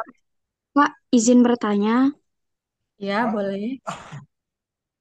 Jadi gini, aku pas SMA kan beasiswa. Jadi pas di rapot itu tuh yang tanda tangan pembina aku. Jadi gimana nih? Oke, buat Pak Teddy boleh Pak? Dijawab Pak. Oke. Jadi tanda tangan di situ karena kamu beasiswanya di mana tuh? Beasiswa SMA. Iya, beasiswanya SMA. SMA terus yang tanda tangan bukan orang tuamu. Iya, bukan karena kan nggak bisa balik ke kampung kan, karena jaraknya lumayan jauh. Jadi Iya, pembina betul. pembina beasiswanya yang tanda tangan. Oke, itu bisa. Itu kan sebagai walimu. Oh, iya, Pak. Yang penting di situ diterapkan namanya. Iya, Pak, ada namanya. Oke. Berarti yang penting sudah ada tanda tangan, walaupun itu pembina, dan itu ada namanya. Itu sah. Oh, Oke. baik. Mohon izin, Pak. Terima kasih. Untuk adik-adik boleh nanti dipersilakan dulu ya, baru boleh bertanya. Mohon izin, Bu, Mbak Fabi. Ya. Mohon izin, Pak. Perkenalkan nama saya Nanang Taat Suyudana dari HKTI dan Apkasindo Sumatera Selatan. Mohon izin kalau berkenan, saya mohon materinya, Pak. Mungkin bisa dan sekaligus izin untuk akan kami jelaskan kepada calon mahasiswa di Sumatera Selatan. Terima kasih, Pak Teddy. Salam sehat dan sukses selalu. Amin. Silakan nanti minta ke tim panitia ya Pak ya. Iya, nanti Terima di-share kasih Pak. sebelumnya. Ya, siap di chat. Oke, selanjutnya boleh dari Elizabeth mungkin. Boleh di mic-nya di unmute. Mau nanya. Terima kasih Kak atas kesempatannya. Perkenalkan nama saya Elizabeth, saya berasal dari Riau Kak. Di sini saya mau bertanya Kak, kan saya udah lulusan tahun 2024. Cuman kemarin saya ada ngelamar kerja, nah di situ persyaratannya ijazah ditahan. Nah, saya ini kan mau daftar beasiswa ini harus ada lampiran ijazah kan Kak, atau SKL gitu. Nah, kalau saya lampirkan SKL-nya aja bisa nggak Kak? Untuk Makasih. Pak Teddy Oh boleh gitu. Pak. Oke, itu kamu kerjanya di kamu tamatan SMK, Elizabeth, Iya Pak, tamatan SMA Pak. SMK atau SMA. SMA Ya, Pak. itu SMA kan itu memang wajib kalau yang sudah tamat wajib menggunakan ijazah, tidak bisa menggunakan SKL. Nah, coba kamu hubungi pihak tempat kamu kerja, minta di-scan, foto scan, PDF kan. Kalau memang masih ditahan sama mereka, coba hubungi dengan baik, Bapak, Ibu, izin saya mau foto scan ijazah saya. Oke, baik Itu Pak. aja. Oke, Itu baik. solusinya kamu datangi. Dan ini tidak bisa menggunakan ijazah fotokopi. Harus yang asli. Dokumen semua KTP, KK, akte, lapor, surat tanah, seluruh dokumen itu digunakan yang asli, difoto scan dalam bentuk PDF atau JPEG. Oke, baik Pak. Nah, kalau yang baru tamat tahun ini, dia bisa menggunakan SKL. Tapi kalau kamu tamat tahun 2024, wajib menggunakan ijazah. Oke? Oke, baik Pak. Terima kasih Pak. Oke. Assalamualaikum. Izin bertanya, Pak. Oke, selanjutnya boleh dari Zain. Selamat siang, Kak. Oke, Kak. Terima kasih. Sore, Kak. Ya, terima kasih sebelumnya kepada Bapak Teddy Susilo yang telah memberikan kesempatan kepada saya untuk bertanya. Perkenalkan, nama saya Zain Ahmed, saya dari daerah Riau. Izin bertanya, bagaimana jika pada saat wawancara berlangsung terjadi hal-hal yang tidak diinginkan, seperti kendala jaringan atau pemadaman listrik secara mendadak? Apakah wawancara tersebut akan dijadwalkan ulang atau tidak akan ada pengulangan wawancara sama sekali, Kak? Terima kasih. Oke, Pak Teddy. Oke. Kalau terjadi pemadaman lampu mendadak, kamu segera lapor ke pihak panitia untuk minta di reschedule ulang jadwal wawancara. Itu biasanya masih diberi kesempatan 1 kali lagi. Jadi kamu segera lapor ke pihak panitia. Permasalahannya apa? Atau biasanya itu ada grup WhatsApp rombongan, grup WhatsApp masing-masing asesor. Biasanya seperti itu setiap tahunnya. Jadi lapor atau di grup WhatsApp kalian. Itu salah satu. Kemudian kalau itu juga kamu juga lapor ke pihak panitia untuk schedule ulang jadwal wawancara karena terjadi kendala mati lampu, jaringan mati langsung. Itu memang sering terjadi. Oke, seperti itu. Oke, terima kasih, Pak. Mohon maaf, Pak. Mohon maaf, Pak. Izin bertanya, Pak. Dulu, jangan. Mohon maaf, Pak. Izin bertanya, Pak. Mohon maaf untuk peserta. Tunggu dipersilakan dulu ya baru bisa bertanya. Selanjutnya Pak Teddy, terima kasih banyak Pak untuk jawabannya. Selanjutnya kita kasih pertanyaan untuk dijawab oleh Pak Mula ya teman-teman.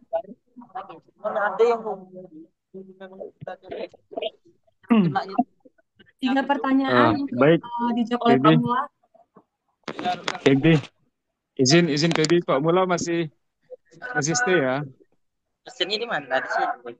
Pak Mula, Ya, gimana Pak? baik. Terima kasih Peggy. Ini ada beberapa pertanyaan Pak Mula tentang kendala-kendala pada saat pengisian. Mhm. Tahun 2024 ada yang tidak bisa masuk. Kemudian ada sekolah yang tidak terdaftar di list. Kemudian ada ID yang terblokir. Ini pertanyaan-pertanyaan dari beberapa peserta yang sudah masuk ke link, tapi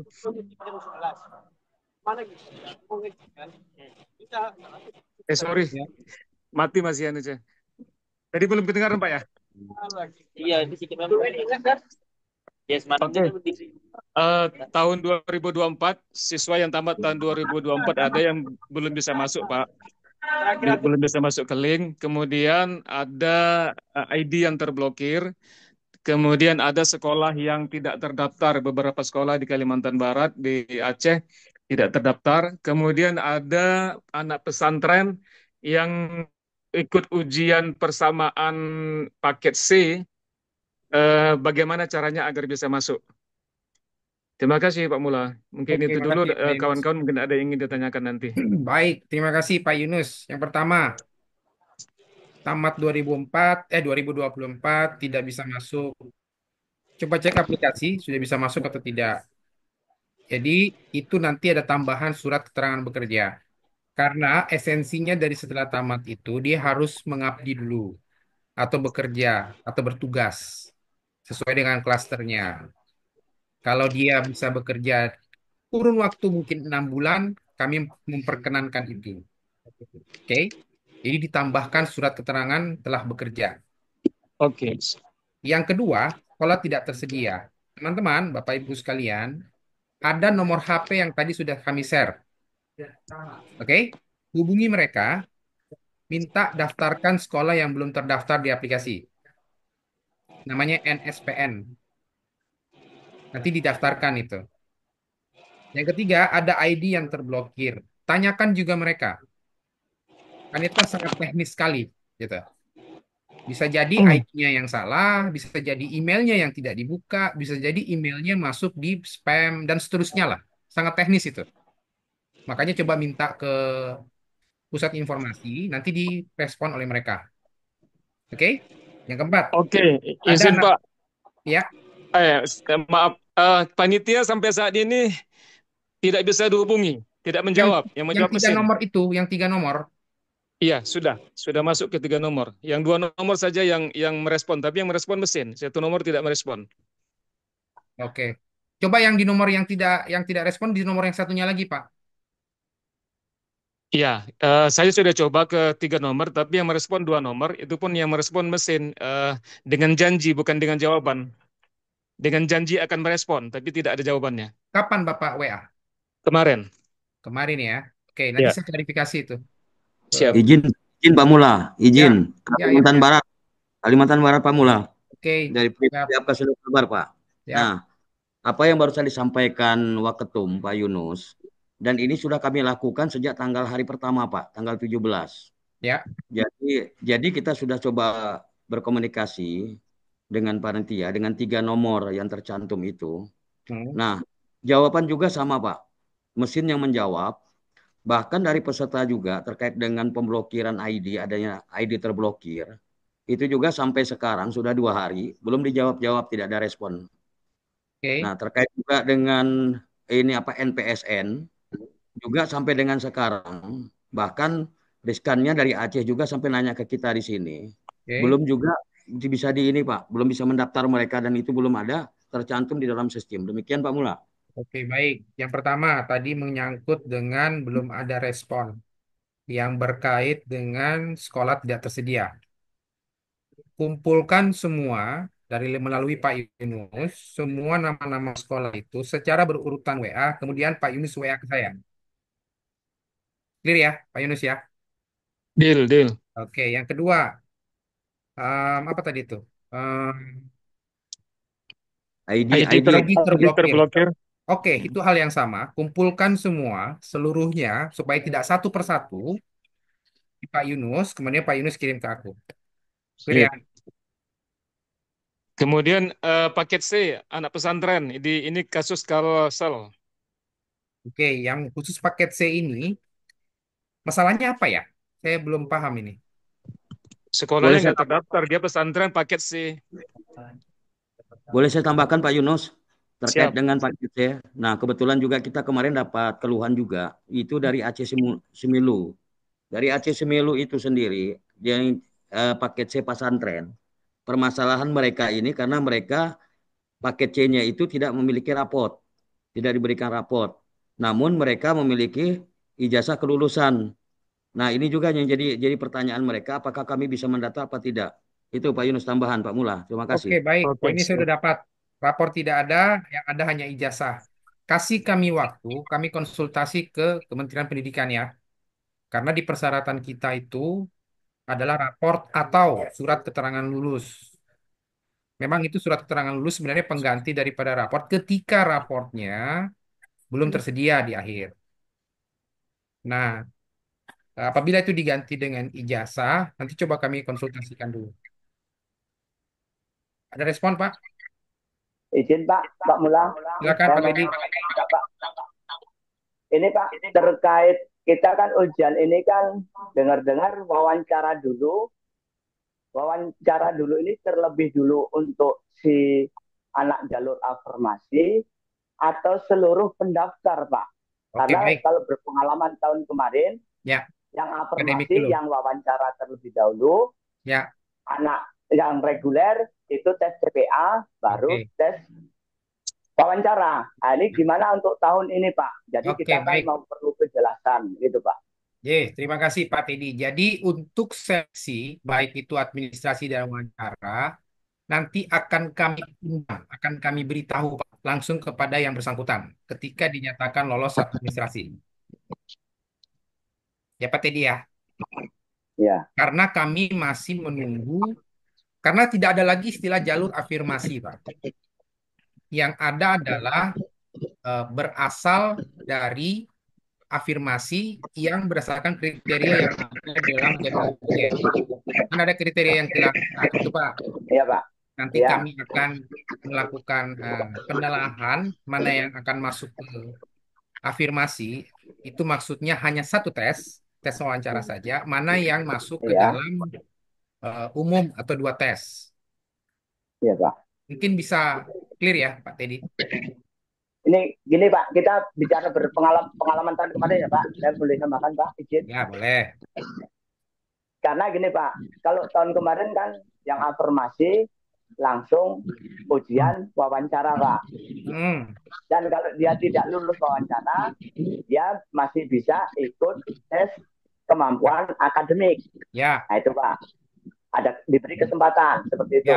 Ya. Nah, terus yang anak jalur reguler ini kan harus tes akademik dulu. Ketika tes akademiknya lulus, baru dia bisa setelah lolos tes CPA, baru bisa masuk ke tahap wawancara. Ya. Nah ini kita berpengalaman tahun-tahun yang lalu yang sudah 9 tahun kita jalani Pak. Atau ini masih sama atau karena kan ini kan harus ada pengumuman juga yang lulus administrasi siapa kan sudah keluar ya Pak ya. Nah, terus nanti siapa saja yang ikut langsung tes wawancara terlebih dahulu, terus tes TPA siapa aja. Nah, itu kami perlu kejelasan itu Pak. Jadi kita bisa di lapangan ini kita bisa mempersiapkan anak-anak juga Pak. Ketika membimbing mereka ini mempersiapkan materi-materinya gitu Pak. Itu Pak, maksud saya gitu Pak. Oke Pak. Oke, Terima kasih Pak. baik. Oke, terima kasih Pak Teddy. Untuk skema itu, kami rasa tidak akan berbeda dengan tahun lalu. Kami rasa tidak akan berbeda, Pak. Tetapi Ya, Pak. terkait dengan penyiapan tadi, sebaiknya disiapkan rekan-rekan kita atau anak-anak kita, calon mahasiswa ini, dibekali dua-duanya, Pak. Dibekali dua-duanya mereka. Itu untuk memberikan kemampuan mereka untuk mampu melakukan semua jenis seleksinya, Pak Teddy. Siap. Justru kalau kita hanya bekali di satu seleksi saja, itu menjadi tidak utuh, Pak Teddy. Betul. Kira-kira begitu, Pak Teddy ya? Karena prinsipnya Iya, kita Pak. siapkan mereka ini siap berkompetisi. Iya, Pak. Oke Pak, terima kasih banyak Pak. Sama-sama Pak Teddy. Begitu ya Pak Yunus. Ada lagi nggak kira-kira Pak Yunus? Oke, sebentar saya buka WA dulu karena ada yang melalui WA yang saya lupa detailnya. Pak Yunus, Ya, Pak, silakan Pak John. yuk, bisa saya menyampaikan Pak Yunus, ada ini. Langsung udah, langsung. Oke, makasih Pak. Ini sama siapa kita bicara Pak? Pak Mula, Pak Teddy, ke Pak Mula aja. Oke, Pak Mula. Ya Pak John. Kebetulan saya juga pengurus Apkasindo di Sumbar. Oke. Dan juga saya pengurus KUD Lubuk Karya di Kabupaten Damasraya. Jadi ini anak-anak kita semula udah saya bekali ya dari awal persiapan. Pas 17 Mei kemarin, itu anak-anak kita udah ada yang finalisasi. Jadi ada jalur yang dipertanyakan Pak. Jalur dari pengurus dan kelembagaan pekebun. Berarti kan koperasi, anak anggota koperasi. Bukan Pak. Jadi apa itu pengertiannya Pak? Pengertiannya adalah pengurus koperasi atau pengurus Poktan atau pengurus Gapoktan atau pengurus kelembagaan pekebun lainnya. Sebagai contoh ada pengurus, kan banyak nih kelembagaan petani sawit sekarang tidak hanya dia berbentuk koperasi, tidak hanya dia berbentuk Poktan, tidak hanya berbentuk Poktan, Gapoktan, ada juga berbentuk KAP. Iya. Nah, itulah. Jadi kemarin pengertian jalur itu maksudnya kan bukan kalau waktu saya dengan Pak Gulat, istilahnya kelembagaan pekebun itu anak-anaknya atau bapaknya kan dia bekerja dan masuk dalam kelembagaan koperasi, menjadi anggota koperasi. Jadi waktu verifikasi, contoh dengan ini pengurus asosiasi. Ya kan? Pengertiannya itu keluarga atau keponakan atau anak. Kalau itu tidak ada yang isi, siapa yang mau kuliah? Kalau pengurus asosiasi ya yang telah bergabung 2 tahun. Kan ada 7 jalur itu saya lihat Pak. 8 Pak. 8, 7. 7 saya lihat di dapanya. 8 Pak. Itu ada yang kita gabung. Pekebun sama keluarga pekebun kita gabung. Oh iya. Oke. Nah, jadi itu yang oleh verifikator itu banyak yang diminta. Kalau karyawan oke lah, keluarga buruh, pekebun oke. Tapi kemarin waktu tahun lalu itu saya buatkan lolos Pak dari anggota koperasi itu. Nah, karena udah banyak dari pekebun, saya ambilkan dari keanggotaan koperasi. Beliau itu telah menjadi anggota koperasi di pekebun. Kebetulan anak itu jadi anggota koperasi, mengganti orang tuanya. Langsung saya masukkan. Tahun kemarin, nggak saya Damasraya lulus ada sekitar 8 orang itu, yang dari jalur itu. Jadi kemarin saya ikuti persyaratan seperti tahun kemarin. Tahun ini yang dimintanya kalau anak pengurus yang telah jadi pengurus mana ada yang mau kuliah. Kelembagaan pekebun itu artinya apa Pak? Apakah orangnya pengurus kelembagaan? Mana ada pengurus yang baru tamat SMA atau 2 tahun udah bisa menjadi pengurus kan? Jadi kemarin waktu Pak Gulat menerangkan itu tuh waktu di TikTok dibikinkan juga. Pengertian itu anak dari kelembagaan itu petani itu ada anaknya ingin kuliah. Tapi dia ada SK-nya betul-betul tidak koperasi abal-abal, tidak kelompok abal-abal. Ada diketahui oleh pihak pemerintahan. Contoh KUD kan ada aktenya. Ada tuh yang tanda tangan itu ada pengurusnya. Jelas pengurus sawit. Pengurus koperasi sawit. Itu gimana Pak? Oke ya, kita ulang Pak John ya. Iya oke Pak. Iya ada hanya 8 Pak John. Iya oke. Oke 8 pengurus asosiasi bisa. Pengurus kelembagaan pekebun itu bisa Poktan, Gapoktan, koperasi atau yang lainnya bisa. Clear itu Pak, tidak ada keluarganya. Jadi orangnya, pengurus itu Pak. Iya, Kalau pengertian kemarin, Zoom kemarin enggak gitu bilang Pak Ketum, Pak. karena kalau ketika Di dia TikTok menjadi pun dia sebarkan di TikTok. Juga pengertian itu dari keluarga apa itu. Kalau sekarang Halo. kita bertanya tentu tidak ada yang ngisi. Jalur 4, jalur 5. Mana ada pengurus yang mau kuliah. Oh ya, enggak apa-apa, Pak. Artinya itu diberikan kesempatan bagi yang mau kuliah, Pak. Sekalipun pekebun yang tidak mau kuliah, kan juga nggak bisa ikut, Pak. Oh. Jadi udah harga mati itu Pak ya. Jadi pengertian itu yang keliru di lapangan itu. Jadi berarti anak-anak yang udah itu dimasukkan keluarga ibunya. Kemarin saya bicara sama verifikator, saya terangkan karena udah terlalu banyak dari pekebun. Kebetulan saya bilang yang jalur ini tidak ada diisi. Tahun kemarin bisa lolos gimana itu Pak? Saya tidak tahu, Pak, bagaimana maksudnya ini apa dulu terhadap Dulu kan sebagai ada apa? di jalur kodenya kan tuh waktu dulu itu kan ada 5. Jadi ada yang keempat 2404. Jadi kami di lapangan itu yang ragu. Sekarang kan berubah namanya, udah 8 jalur kan. Pekebun, keluarga pekebun, karyawan, keluarga karyawan.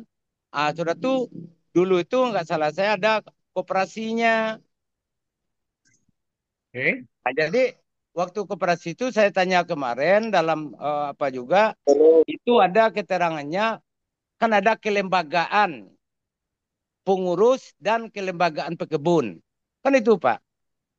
Arti kelembagaan ini itu yang saya maksud. Baik, terima kasih untuk Pak John. Pak, maaf karena Gini, waktunya udah sangat boleh udah John, dilanjutkan sebentar, penanya yang lain. sebentar baby, udah John. Sekarang sudah berubah, tidak ada lagi untuk keluarga, pengurus asosiasi dan lembaga pekebun, hanya untuk lembaga pekebunnya saja gitu loh. Jadi Siap. peserta lembaga pekebun sudah berubah tahun ini. Siap. Oke, Baby bisa lanjut mungkin Baby. Oke, siap Pak. Untuk 3 penanya terakhir ya, boleh?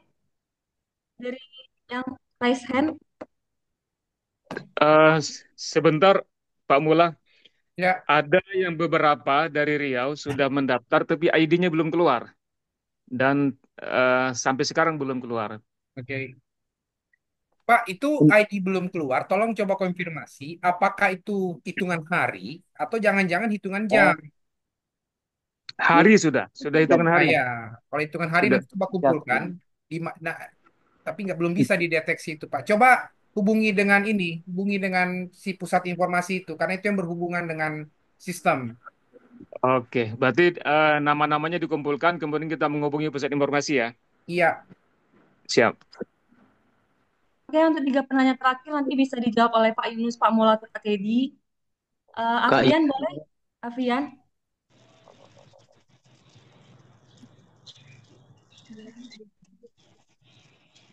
Untuk Afian, boleh dinyalakan mic-nya. Sebelumnya, terima kasih sudah memberikan saya waktu untuk bertanya. Sebenarnya ini pertanyaan saya udah terjawab sama Pak siapa tadi ya?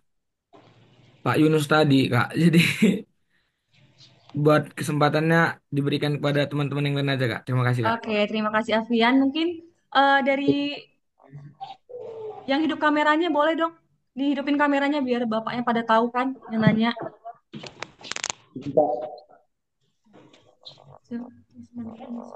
Nisman boleh, Nisman? Oke, terima kasih Kak atas waktunya. Oke, perkenalkan nama saya Nisman, saya berasal dari Batam.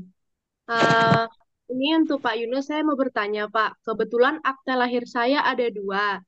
Yang pertama itu akte lahir saya cuma nama ibu doang. Cuman yang pas pengesahan kedua ada nama ayah, itu tidak ada tanggal lahir saya. Itu bagaimana Pak? Yang lengkap seharusnya kalau akte kelahiran. Ada nama Yang ayah lengkap. dan ibu. Tapi tanggal lahirnya tidak ada, Pak. Bagaimana? Oh, tanggal lahirnya. Bisa Iya, diubah masih ada waktu. Mungkin diurus dulu ke Dukcapil. diurus ke Dukcapil ya, Pak. Iya.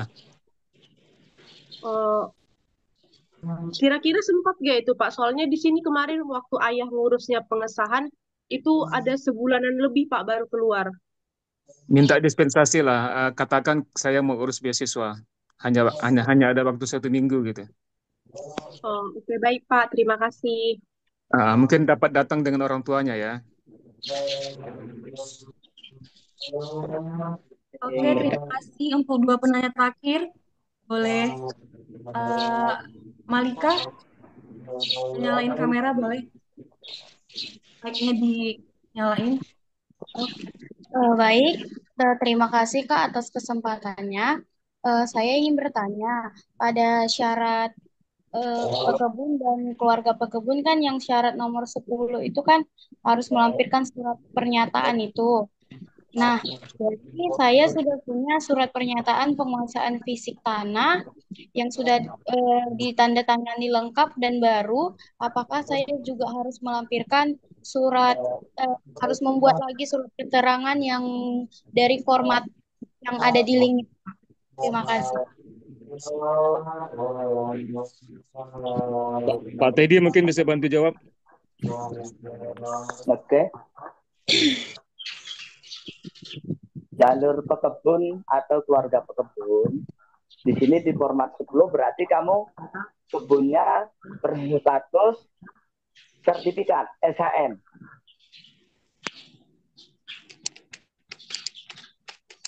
Halo? Enggak, tidak Pak. Saya punya surat pernyataan penguasaan fisik tanah. Kalau surat penguasaan fisik tanah, ya itu saja yang kamu download di upload. Bukan di poin 10, itu poin 9 tuh. Di poin 9 itu format penguasaan fisik tanah. Yang 2 orang saksi itu kan? Iya. Nah, betul. Oke, terus itu nanti dilanjutkan kamu bikin surat bukti sebagai pekebun ayahmu yang ditandatangani. Di sampingnya ada materai format di poin 11, silahkan di-download, diisi datanya sesuai luas lahan yang ada di penguasaan fisik tanah. Itu aja. Baik Pak Teddy, terima kasih atas jawabannya. Pak, izin bertanya Kak. Ya, baik, terima kasih. Selanjutnya boleh Yudi. Yudi, boleh? Oke. Assalamualaikum warahmatullahi wabarakatuh. Terima kasih sudah buat kesempatan terhadap saya untuk beberapa pertanyaan saya. Di sini pertanyaan saya yang pertama tentang KIP. Apakah kalau kita sudah lulus beasiswa ini dan kita double dengan KIP, apakah boleh? Dan yang kedua, saya minta tolong Kak, tolong share kembali link grup dan nomor panitia. Karena ada teman-teman kita yang lupa untuk menyimpan linknya. Sekian Kak. Oh iya, terima kasih. Oke, siap. Oke, kita beri kesempatan untuk 1 penanya lagi terakhir, boleh? Rasya Siregar. Ya, mungkin dijawab dulu tuh. Ada KIP itu singkatan dari apa ya? Kartu Indonesia Pintar Pak Yunus. Oh, Kartu Indonesia. Enggak Pak Yunus.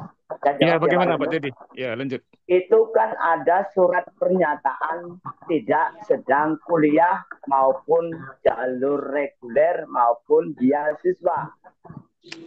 Berarti kalau anak itu sudah kuliah dengan jalur KIP, berarti dia tidak bisa lewat ikut jalur beasiswa sawit. Itu kan ada surat pernyataannya. Tidak bisa double ya, tidak bisa double. Iya, tidak bisa double. Nah, itu. Sudah jelas ya, Yudi. Dia sedang kuliah, gini ya Pak. Walaupun dia sedang kuliah dengan biaya sendiri, makanya dia tidak sedang kuliah, berkuliah dengan biaya sendiri ataupun beasiswa. Apalagi ini mau double. Itu lebih-lebih lagi. Nah, itu aja Pak. Makasih, Pak. Untuk link grupnya Kak, nama nomor panitia ya Pak. Oke, untuk link grupnya nanti udah kita share di chat ya. Adik-adik boleh Oke. langsung join aja di linknya. Oke. Untuk terakhir, penanya terakhir Asia Siregar, boleh di-unmute mic-nya. Oke, baik. Terima kasih Kak atas kesempatannya. Saya ingin bertanya. Yang pertama, mengenai pilihan kampus terusannya. Seperti yang diberitahukan bahwa ada 41 kampus yang berselenggara di beasiswa ini. Lalu, ketika saya ingin memilih kampus dan jurusannya, yang muncul hanya 32 pilihan kampus. Namun kebetulan saya lulusan dari SMK. Apakah saya hanya mengisi 32 pilihan atau 41 kampus? Oke. Oke. Dan kedua, pertanyaan saya mengenai nilai rapot, Pak. Bagian mana yang diambil nilai pengetahuan atau keterampilan atau banyak? Oke. Oke, Nah, baik, Pak. masuk. Terima kasih. Oke. Izin menjawab ya Pak Yunus ya. Lanjut Pak Teddy. Jadi kamu kan SMK. Biasanya kalau kamu daftar kan langsung sudah dirumbukan SMK apa. Memang di situ 41 kampus. Sesuai jurusan rumpun jurusanmu, maka kamu cuma tadi bisa ngisi 32 kampus. Itulah sudah dengan sistem. Itu salah satu contoh. Terus berarti kamu sudah terkunci di situ. Memang kamu pilihannya segitu aja bisanya. Contohnya anak IPA dan IPS. Kalau anak IPA kemungkinan bisa sampai 41 kampus. Tapi kalau khusus anak IPS tidak bisa sampai 41 kampus. Itu. Terus untuk pengetahuan di rapor itu nilai pengetahuan, bukan nilai apa tadi? Nilai pengetahuan yang jelas.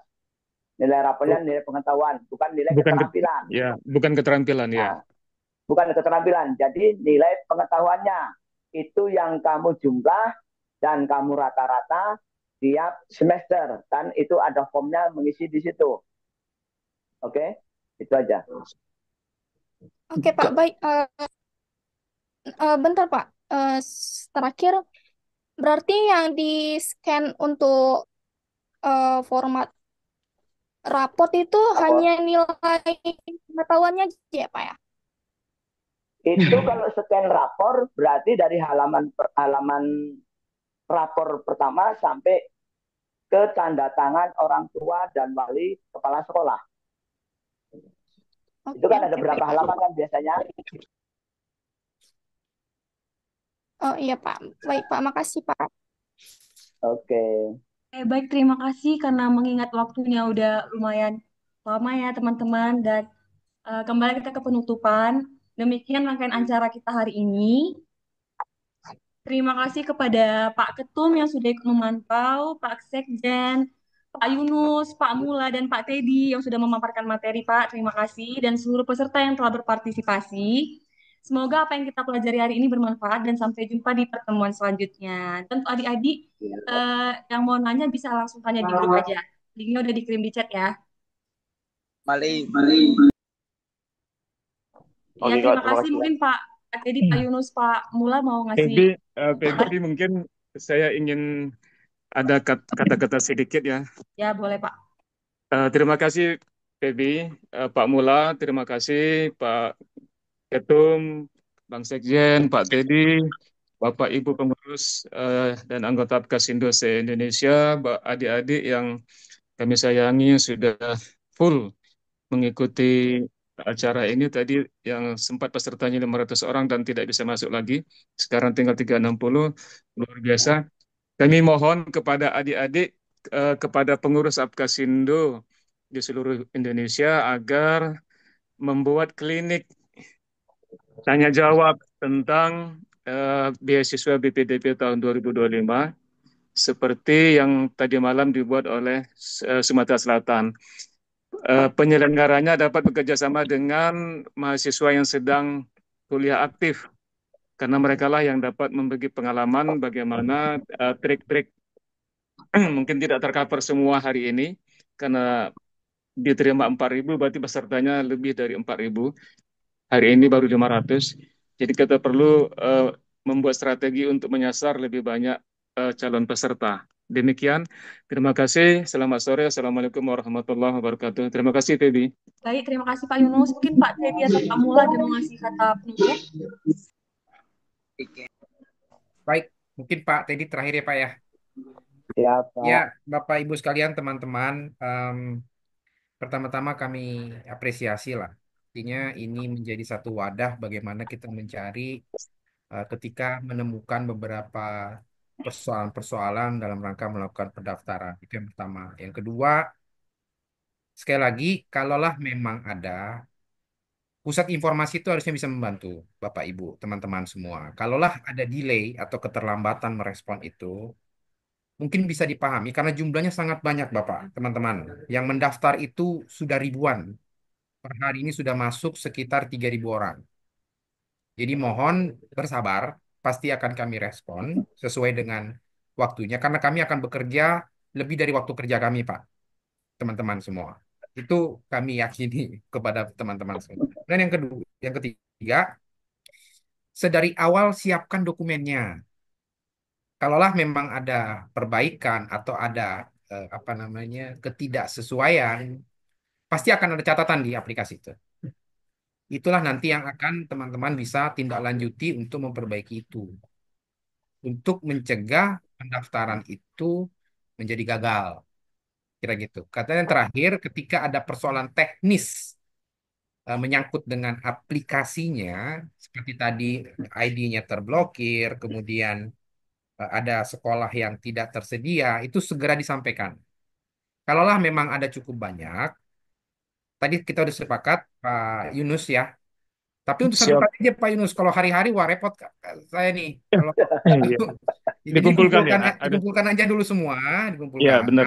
Benar. Kalau bisa agak lebih cepat supaya bisa kami langsung respon ke pusat informasi supaya langsung diperbaiki dan disesuaikan. Setelah itu kami info lagi ke Pak Yunus. Demikian Insya Allah. yang bisa Terima kami kasih Pak Mula. sama-sama Pak Yunus. Terima kasih Pak Mula. Mungkin boleh ke Pak Teddy, Pak. Oke, terima kasih waktu yang diberikan kepada saya. Jadi buat anak-anakku semuanya yang ingin meraih beasiswa dengan baik, itulah tadi Bapak telah memberikan materi, kisi-kisi yang kira-kira bakal keluar. Coba diperdalam lagi atau dengan banyak mengikuti materi-materi di Google ataupun di grup-grup belajar di tempat-tempat lain. Nah, jadi kalian yang belum bisa, bagaimana ikut bergabung di grup-grup belajar online ataupun ada biasanya tuh kakak-kakak senior kalian ada bikin grup belajar. Jadi silahkan bergabung di situ, diskusi bersama-sama beliau, kakak-kakak senior kalian. Nah itu. Dan kalau Bapak, kalau ada ini ya bisa bantu, selagi Bapak masih bisa. Insya Allah, begitu saja. Wabillahi taufiq wal hidayah. Assalamualaikum warahmatullahi wabarakatuh. Terima kasih Pak Mula, Pak Yunus, Teddy. Pak. Oke, terima kasih Pak Teddy. Terima kasih Pak Teddy. Untuk teman-teman yang masih mau nanya, karena banyak banget antusias di kolom chat ya, bisa langsung di grup aja ya teman-teman. Terima kasih banyak semuanya. Terima kasih sudah bergabung. Terima kasih Pak Mula. Kembali Kak. Terima kasih. Terima kasih. Pak Yunus. Pak Teddy. Ya, semangat. Ya, Pak.